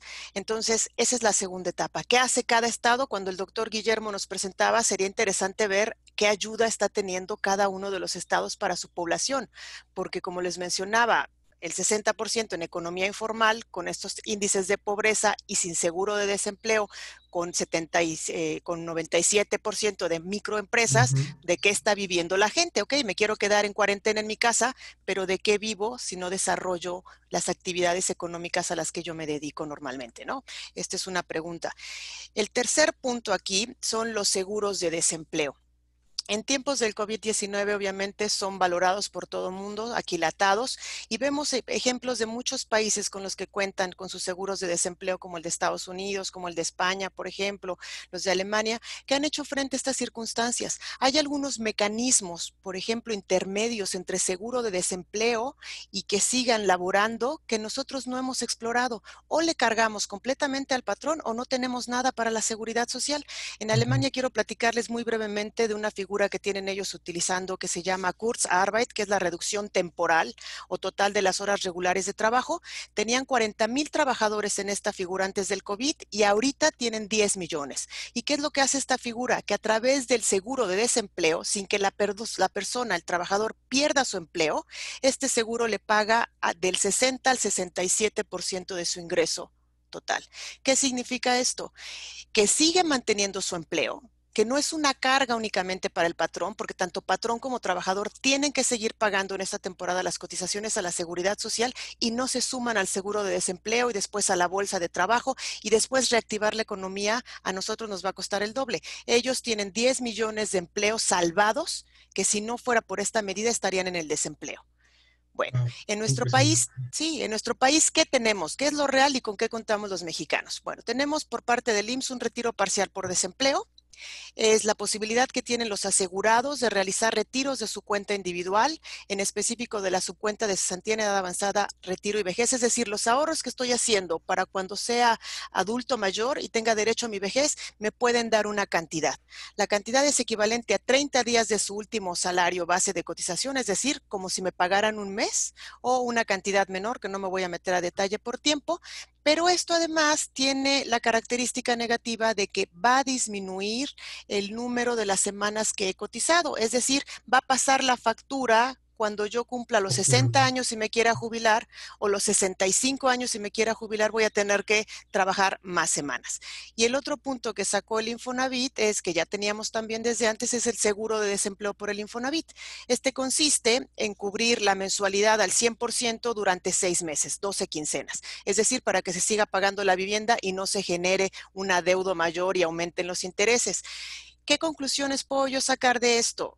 Primero, que esta pandemia es un área de oportunidad, que nos está haciendo visible la problemática, la necesidad de fortalecer nuestras instituciones públicas, de que la mercantilización que se estuvo llevando a cabo con la atención a la salud y con el pago de prestaciones económicas como las pensiones no dan respuesta en estos casos. Y no dan respuestas en estos casos no solo ahorita, sino siempre, solo que ahorita son muchas personas en conjunto quienes lo necesitan y por eso se hace visible, pero no significa que de manera individual no lo necesitemos cada uno a lo largo de nuestra vida. Con esto termino mi segunda intervención. Gracias, Muchísimas Eduardo. muchísimas gracias a la doctora Gabriela Mendizábal. Sin duda nos aclara nos aclara parte de las dudas, pero nos genera otro tanto. El seguro de desempleo para mí es algo que vale la pena estudiar. A mí me gusta mucho la seguridad social y más de personas expertas en el tema como es la doctora. Yo quisiera hacer una cuestión breve antes de cederle el uso de la voz al maestro Vicente Reina. No sé si puedo hacer la pregunta desde aquí, pero parece ser que las empresas, las microempresas, el 97% que nos comentaba la doctora Gabriela, ahora están consideradas dentro del derecho social. porque son grupos vulnerables. Parece ser que se está creando o se está generando un nuevo grupo vulnerable. O sea, grupo vulnerable como los trabajadores. Y es que entiéndase que sin los patrones no hay trabajadores y viceversa. Con otras personas he escuchado acerca de este tema de considerarlas si son o no un grupo vulnerable para efectos de que el seguro, bueno, de que el derecho social los estudie y en consecuencia ayude a esas desigualdades. Queda ahí en el aire. Pero sin duda son muchísimas preguntas de la seguridad social. Y la seguridad social sí tiene algo, y si me lo permite de manera personal, es que es cara. Es cara, es presupuestalmente enorme, es un reto gigantesco, por eso se tienen que hacer reservas millonarias. El Estado es responsable de administrar en ese sentido algunas de ellas. Por ejemplo, si el COVID da por un riesgo de trabajo, hay un seguro al respecto, eso no hay ningún inconveniente. Pero como es caro, necesitamos economía para seguir reactivándolo, para inyectarle dinero. Si no, esta pandemia nos puede incluso hasta afectar las cuestiones posteriores. Y por ello es que le voy a ceder el uso de la voz al maestro Vicente Reina.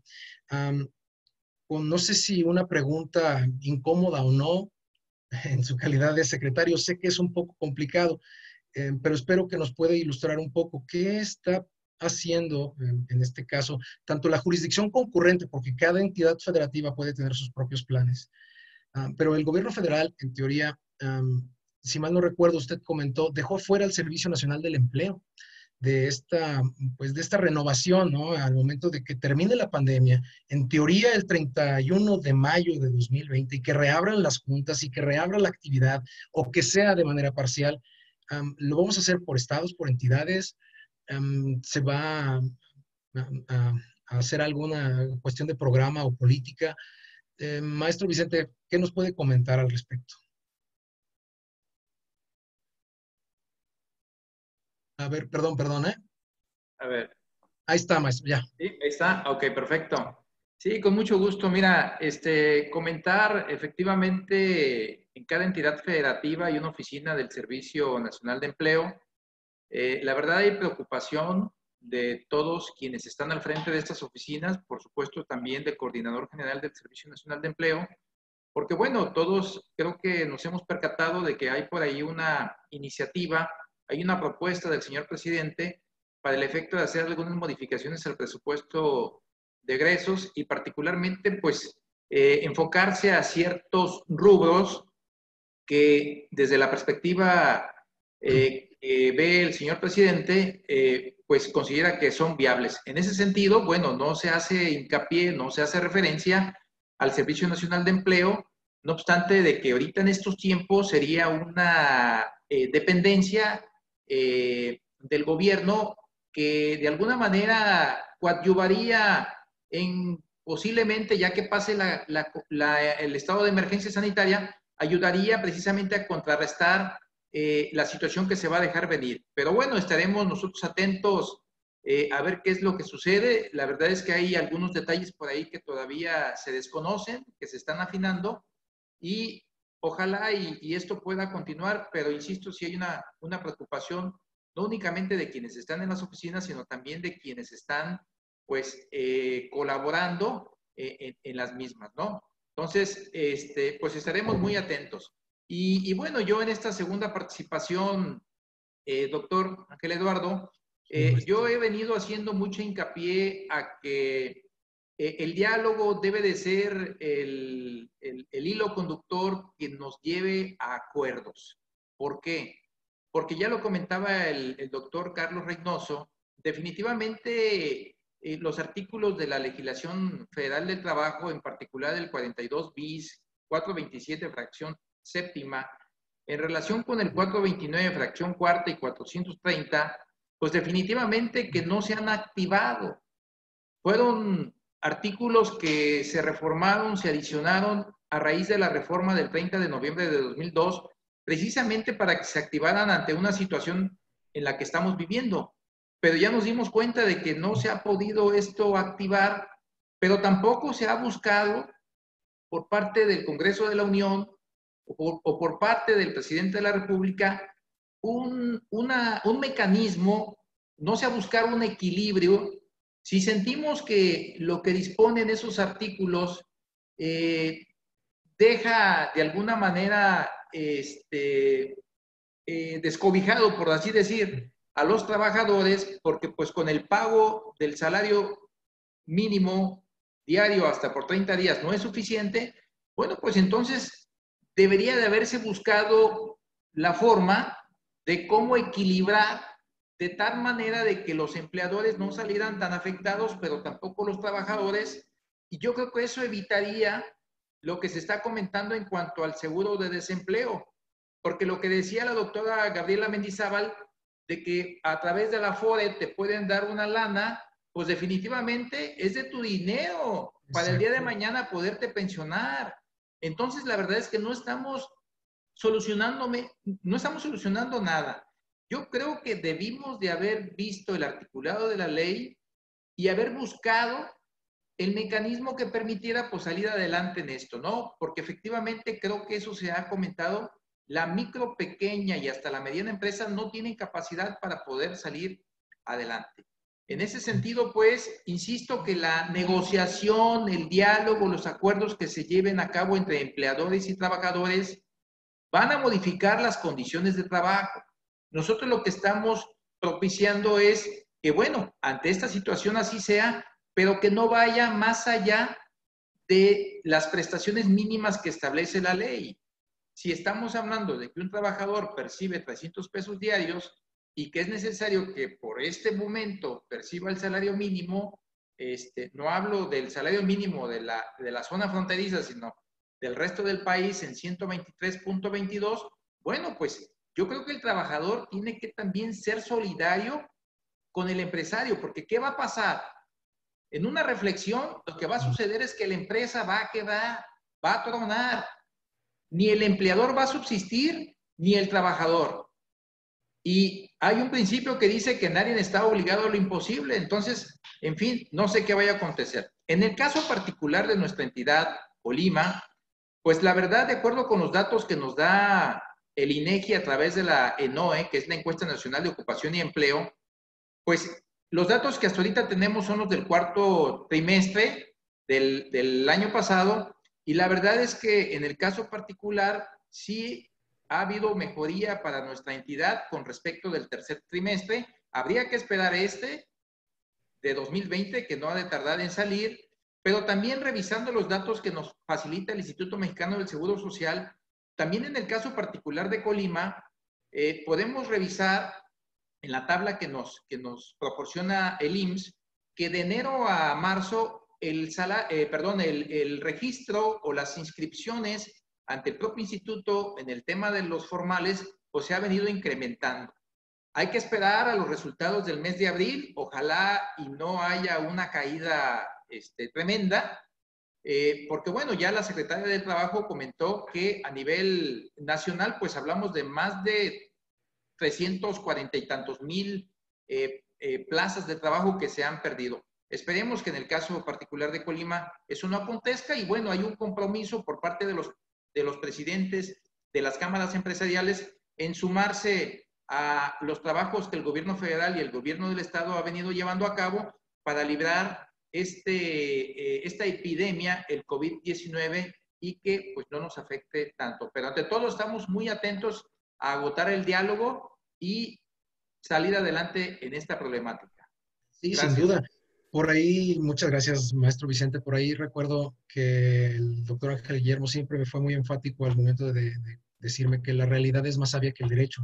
Sin duda, el llegar a un acuerdo es lo más benéfico para ambas partes, porque pues, la ley no puede adaptarse tan rápido a este tipo de cambios. Le agradecemos mucho al maestro Vicente por su participación. Esperemos que podamos tener más en sus preguntas y respuestas. Y nos hemos extendido muchísimo, pero a final de cuentas creo que es muy valioso, abusando ya de, ahora sí que el tiempo de las personas y poniéndonos a trabajar en este 1 de mayo, curiosamente día asueto. Vamos a terminar esta segunda ronda de participaciones con el doctor Jesús Rodríguez Cebreros, pero antes quisiera comentarles que vamos a tener espacio muy breve, si es que la mayoría de los panelistas lo permiten, para una pregunta o máximo 2 preguntas por ponente. Vamos a tratar de seleccionar el equipo de trabajo de la academia, bueno, de la Delegación Jalisco y de la Academia Nacional, está seleccionando algunas preguntas. Entonces, trataremos de responderlas lo más concreto posible. Sé que este es el primer panel virtual. Si gustan, podemos tener otros paneles. Los invitados estoy seguro que podrán acompañarnos si su agenda lo dispone así. Pero vamos a terminar esta segunda ronda con la participación del doctor Jesús Rodríguez. Y al doctor Jesús, yo quería preguntarle acerca de la migración, acerca del tratado de México, Estados Unidos y Canadá, y estas restricciones en Estados Unidos respecto de que ya no queremos trabajadores migrantes, ¿no?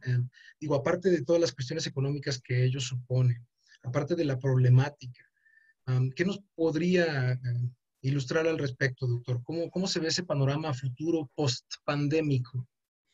Sí, bueno, en principio quisiera retomar ya alguna afirmación que realizó el doctor Carlos Reynoso en el sentido de que el derecho del trabajo debe reflejar y debe adaptarse a la realidad, ¿no?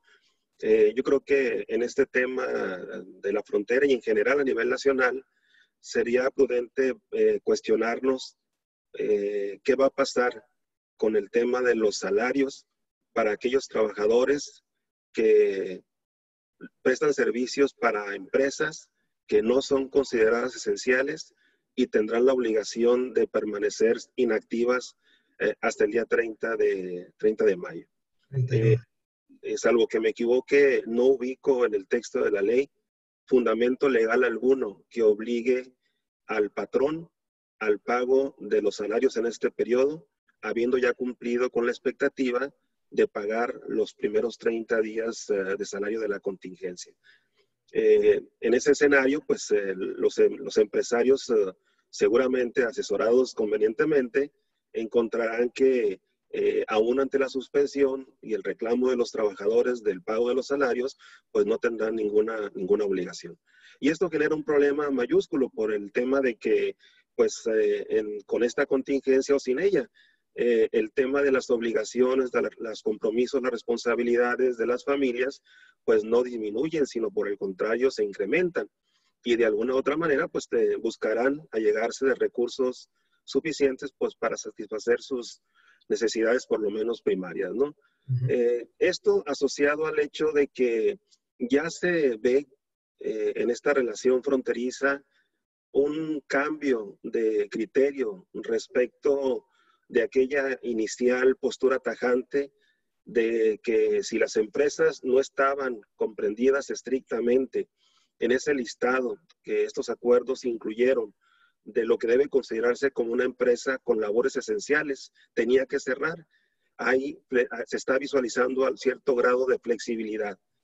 Ya el presidente de los Estados Unidos, por un lado, y por otro lado los senadores de los mismos Estados Unidos, a través del secretario de Estado, han dado forma a un proyecto de petición al gobierno mexicano para efecto de que se permita la reapertura de aquellas empresas, sobre todo del ramo maquilador, que realizan un producto que significa una parte importante de la cadena de suministro para empresas que elaboran productos terminados en los Estados Unidos.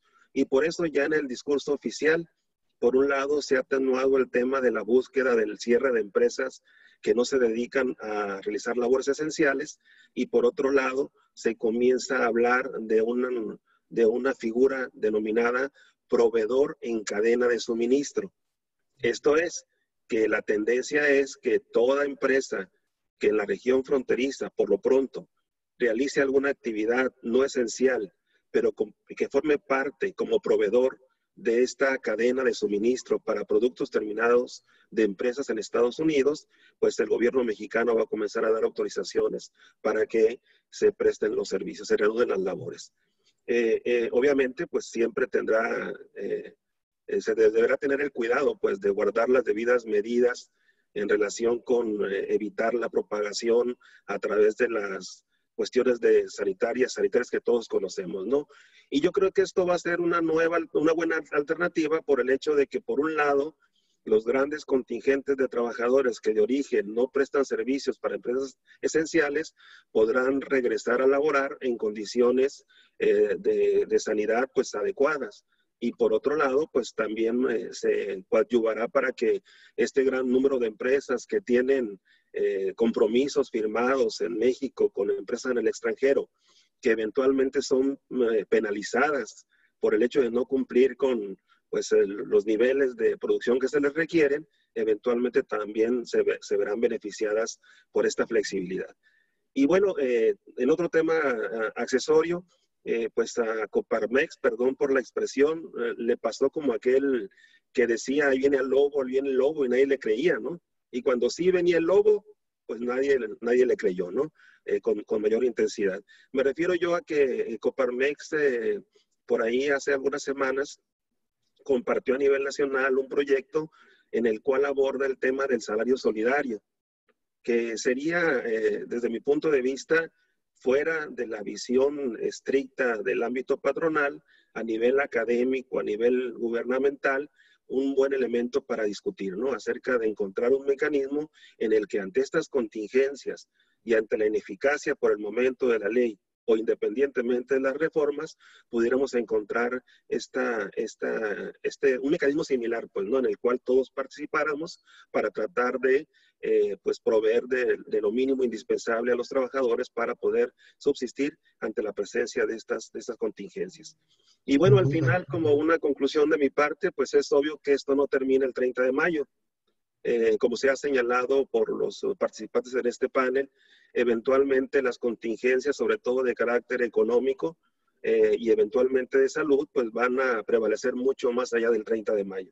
En esto, a pesar de que nuestro país ha realizado algunos intentos por incorporar normatividad, programas y demás, como también se ha expuesto brillantemente ya por mis compañeros en este panel, pues eventualmente ha quedado corto, ¿no? En otros países se ha dedicado una gran parte del Producto Interno Bruto para efectos de atender y tratar de mitigar la contingencia que provoca esta pandemia. Y en el caso de nuestro país, pues la verdad que nos hemos quedado un poco cortos. Esto tendrá necesariamente repercusiones en políticas estatales, en el ámbito fiscal, de seguridad social, laboral y otros, ¿no? Al final, el hecho de que nuestros estados, lo mismo hace Baja California, como en el caso de Morelos, y no dudo que en otros lugares se haga lo mismo, de tratar de hacer llegar despensas a los sectores más vulnerables de la población, eventualmente es una aspirina solamente, ¿no? La situación es mucho más grave y eventualmente tendrán que adoptarse políticas aún más contundentes. De mi parte sería todo por el momento. Gracias. Muchísimas gracias, doctor. Muchísimas gracias. Sobre todo un tema del pago de salarios. El tema fronterizo, pues el mínimo allá es, si mal no recuerdo, el doble. ¿Cuánto es? ¿Cuánto? 180 y tantos, ¿verdad? En dado caso, el mínimo sería ese, ¿verdad? Lo cual pone a las empresas un poco más en jaque por su ubicación geográfica, tan cerca de, bueno, no voy a decir la frase porque estamos en público, pero bueno, tan cerca de Estados Unidos, vamos a hacerlo de esa manera. Con esto concluimos. Muchísimas gracias la segunda ronda de las preguntas, la segunda ronda de participaciones de los panelistas. Tenemos preguntas, tenemos muchísimas preguntas, muchísimos comentarios, muchísimas quejas, y antes de que pasemos esta situación, no es excusa ni nada. Me gusta mucho la industria 4.0, de hecho, Gaby me invitó a participar amablemente en escribir un capítulo en el libro Industria 4.0 que ella coordina. Y pues ahora resulta que soy community manager, ¿no? Parece ser que tengo que asumir lo de la academia. Es un poco complicado y me excuso por la transmisión interrumpida y por no respetar los tiempos sobre todo, pero yo en lo particular como moderador no me atrevo a cortarles ni un minuto a los 4 expertos que tengo en este momento en los ojos. En consecuencia, les acabo de mandar en mensaje privado a todos los panelistas algunas preguntas del público, algunas preguntas que están formulándonos. Algunas son bastante largas, no me quiero demorar porque ya nos excedimos mucho del tiempo. Y más bien quisiera yo hacer una combinación entre responder una pregunta, si es que ellos así lo deciden, ya se las pasamos. Ahora sí que ellos tienen el libre albedrío de elegir qué pregunta responden, si quieren responderla, o en su defecto, pues darnos una breve conclusión, en quizá 2 minutos máximo, de los temas pendientes y de cualquier otra situación que nos puedan compartir. No sé quién gusta empezar, digo, ya terminamos las rondas. Usualmente el doctor Carlos Reynoso sería el primero en participar, y si queremos respetar ese mismo orden, pues sería él el que tendría Muchas el uso de gracias. Bueno, yo órdenes. quisiera tomar como pretexto una pregunta de algunos estudiantes de algunos estados que nos plantean la duda de por qué en algunos estados, a pesar de que hay ciertas empresas no consideradas con labores esenciales, siguen laborando y no han podido cerrarse. Bueno, la explicación tiene diferentes ángulos.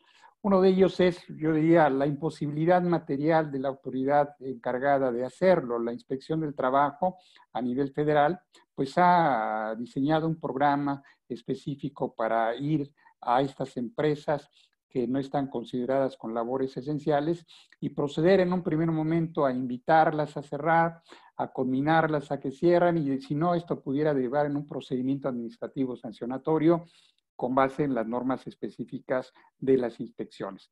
Sin embargo, la intención, por muy loable que sea, me parece que se ha centrado en eso precisamente, en tratar de inhibir el trabajo de ciertas empresas, y me parece que hay otras actividades que pudieran ayudar a la labor administrativa en el ámbito federal y estatal, que sería, como bien lo decía el maestro Reina, el poner muchos esfuerzos para que la vía de opciones que se tiene enfrente caminen por la negociación, la persuasión, la conciliación, y se busquen mecanismos encaminados a lograr este tránsito doloroso para todo el mundo, y que no se centrara la actividad de la autoridad administrativa federal y en su caso estatal en la búsqueda de poner sellos de suspensión de actividades que sin duda los vamos a litigar y que sin duda tendrán un final no necesariamente feliz para nadie.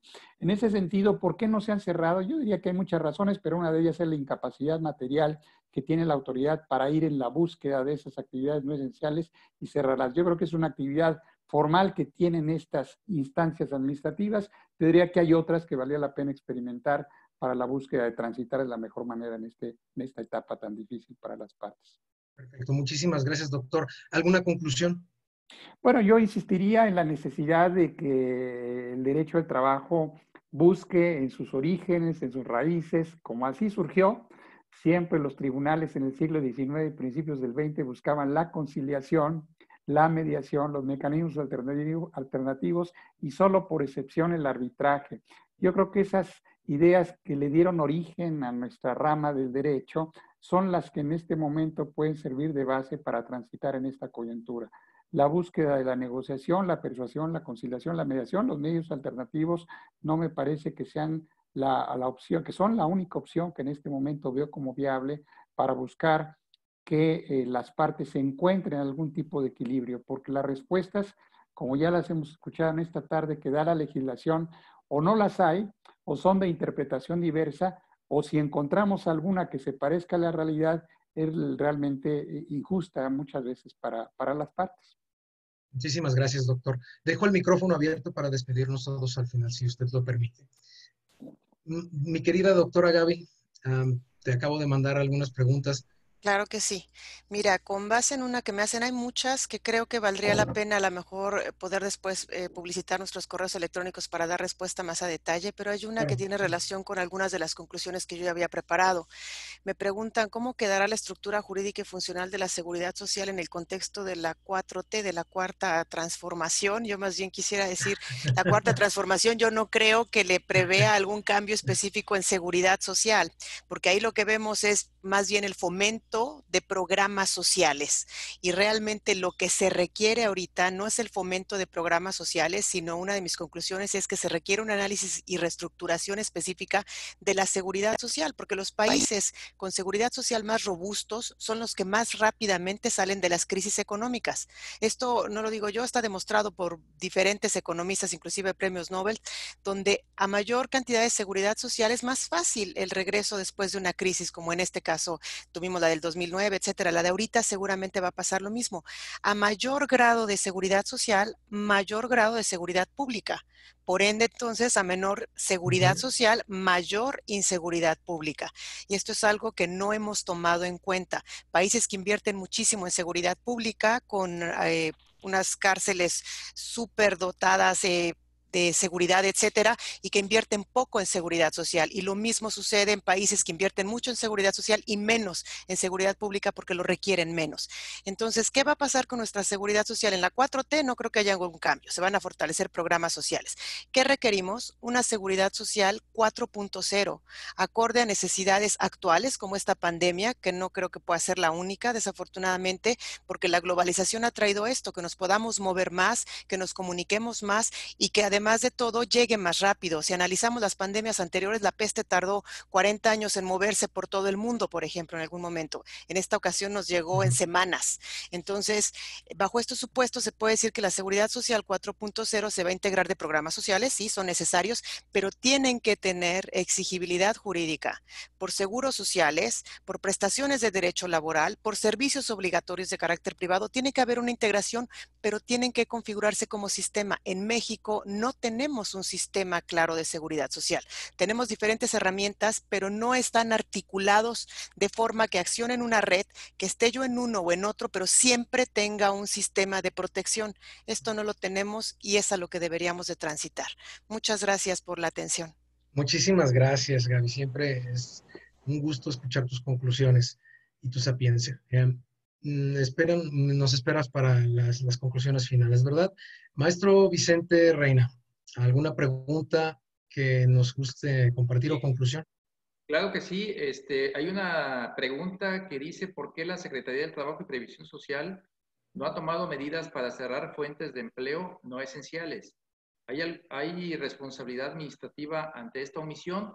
Bueno, aquí comentarles que efectivamente la Secretaría del Trabajo y Previsión Social del Gobierno del Estado ya emitió, en el ámbito federal, ya emitió unos criterios a través del cual o de los cuales los inspectores federales van a actuar para con las empresas o industrias de competencia federal para el efecto precisamente de que aquellas que no realicen actividades esenciales puedan suspender sus actividades. En el caso particular de las entidades federativas también está pasando algo similar. En el caso particular de Colima, comentarles que está interviniendo no únicamente la Secretaría del Trabajo, sino también Protección Civil, la Secretaría de Salud a través de la COESPRIS, está interviniendo también los ayuntamientos, que son los que otorgan las licencias a micro, pequeña, mediana y hasta la gran empresa. Y como comentaba hace un momento, la Secretaría del Trabajo del Gobierno del Estado de Colima, a través de cartas invitación, donde se motivan y se fundamentan y se pide al empleador generando esa conciencia de que tenga que cerrar de manera inmediata la fuente de trabajo, ¿sí? Para esto nosotros, bueno, estamos de alguna manera llevando todo un instrumento que nos permita saber a quiénes se les está entregando y quienes no han, por alguna razón, suspendido la actividad. Pero definitivamente sí comentarles que se está haciendo. Hay que tomar en consideración que no contamos con el número suficiente de inspectores para las unidades económicas que hay en todo el país, en el ámbito federal como en el ámbito local. En Colima simplemente hablamos como de 37,000 unidades económicas. Para 5 inspectores que tenemos, pues la verdad es que no es suficiente. Entonces, hacemos el mayor de los esfuerzos. Por otra parte, hay también alguien que pregunta que si esta pandemia, esta situación que se está presentando por el COVID-19 es suficiente para dar por terminada, rescindida la relación laboral con los trabajadores. En mi concepto, no. no está previsto en el artículo 47 para que el empleador pueda rescindir la relación laboral. En su caso, como ya lo comentaba alguno de los panelistas, en su caso pudiera darse la suspensión de las relaciones de trabajo, que es un tema que, bueno, aquí se abordó en esta mesa y es un tema donde hay una, digamos que indefinición, porque a través del acuerdo del 30 de marzo, pues simplemente se emite la declaratoria de emergencia sanitaria por causa de fuerza mayor y no la declaratoria de contingencia sanitaria que permitiría en automático que los empleadores pudieran enviar a sus trabajadores a sus casas mediante el pago de un salario, ¿no? Entonces, no hay motivo, a pesar de que acabamos de iniciar este mes de mayo, las cosas siguen igual, los trabajadores resguardados en sus casas y percibiendo su salario al 100%. Muchísimas gracias, maestro Vicente. Sin duda su visión institucional del asunto es sumamente útil. Le agradezco mucho su tiempo y su espacio. Y por último, doctor Jesús, adelante con la pregunta que usted guste. Claro que sí. Serían dos muy concretitas. La primera, en sentido opuesto a la última pregunta que contestó el maestro Reina de Colima. Pregunta una persona que ante el hecho de que se reanuden labores en una empresa que no es considerada de labores esenciales y que no se adopten las medidas preventivas que establecen las autoridades de salud, ¿qué es lo que puede hacer el trabajador? En este caso creo que sí se actualiza en términos del 51 de la Ley Federal del Trabajo una falta grave por parte del patrón que daría lugar a la rescisión de la relación de trabajo por causa imputable a y por consecuencia el reclamo de las prestaciones e indemnizaciones que la ley establece, ¿no? Y en segundo término hay una pregunta también interesante que habla acerca de qué va a pasar o qué opinión tenemos de la llegada de inspectores del trabajo de Estados Unidos en el marco del TEMEC.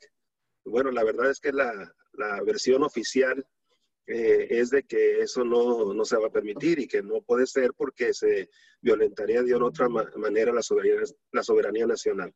Aunque hay que ser honestos y señalar que el tema de soberanía, como aparece en los textos legales, en la Constitución y demás, pues obviamente en la práctica es una concepción totalmente diferente. Y en mi opinión, muy personal, subjetiva, si llegaran a presentarse la presencia de estos inspectores que vengan a vigilar en el marco del Tratado de Libre Comercio el cumplimiento de los compromisos asumidos por México en materia de libertad sindical, en materia de salario y en materia de justicia laboral, pues serán recibidos con los brazos abiertos, ¿verdad? Entonces esa sería mi postura personal, reitero. Muchas gracias. Muchísimas gracias. Pues de mi parte concluir este primer panel virtual de expertos, agradeciéndoles a todos los que primero nos acompañaron con su valioso tiempo, invaluables las aportaciones. Estoy seguro que nos van a pedir muchos más paneles al respecto. Hay tantos temas que no pudimos agotar y yo pensaba hacerlo de 1 hora, imagínense. Me excuso por todas las fallas técnicas, pero sin duda de corazón les agradezco este esfuerzo enteramente académico, porque no perseguimos ningún fin de lucro. La Academia Mexicana es de las más populosas de México, de las de mayor tradición, y creo que era nuestra responsabilidad tener nuestras redes sociales. Nos acompaña para la clausura el doctor Ángel Guillermo Ruiz Moreno. No sé si quiera hacer algunos comentarios finales. ¿No? Nos dice que no. Perfecto. Estamos transmitiendo todavía en vivo, pero tenemos testigo de honor. Todos tienen el micrófono abierto y pues no me resta más que agradecerles infinitamente su tiempo, decirles que vamos a tener más foros al respecto de esta situación y que podemos tener foros un poco más específicos, donde cada uno de nosotros pueda incluso hasta reunir expertos del tema. Digamos, aquí hay 3 de seguridad social y 3 laboralistas, que podemos nosotros dividirnos. La academia tiene 6 mesas de trabajo, nos reunimos anualmente en la asamblea que desafortunadamente no se llevó a cabo precisamente a consecuencia de la pandemia, y nos estamos adecuando a estas nuevas tecnologías con la única finalidad de difundir el derecho del trabajo en México. Sin duda que yo estoy muy emocionado, aunque sea un community manager y no cobre por hacer el trabajo, no importa. Me dio muchísimo gusto coordinarlos a todos y pues cuando menos verlos a los ojos a través de esta pantalla. Les agradezco muchísimo a todos su atención. Gracias por la invitación. Gracias. Buenas tardes. Gracias. Terminamos Muchas este primer gracias. panel virtual. Muchas gracias a ustedes. Muchas gracias. Gracias a todos y que tengan muy bonita Gracias. tarde y síganse Hasta luego. cuidando. Hasta Igual, luego. cuidémonos. Hasta luego.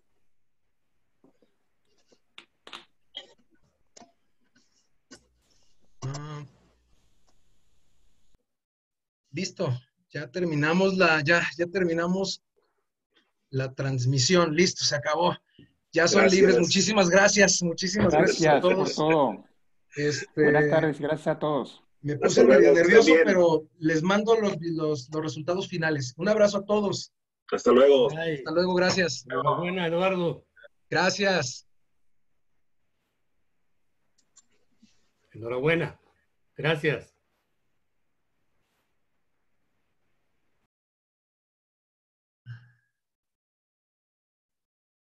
Bien, y ahora que me he quedado solo, aprovecho para comentarles. La Academia Mexicana de Derecho del Trabajo y de la Previsión Social está con la mayor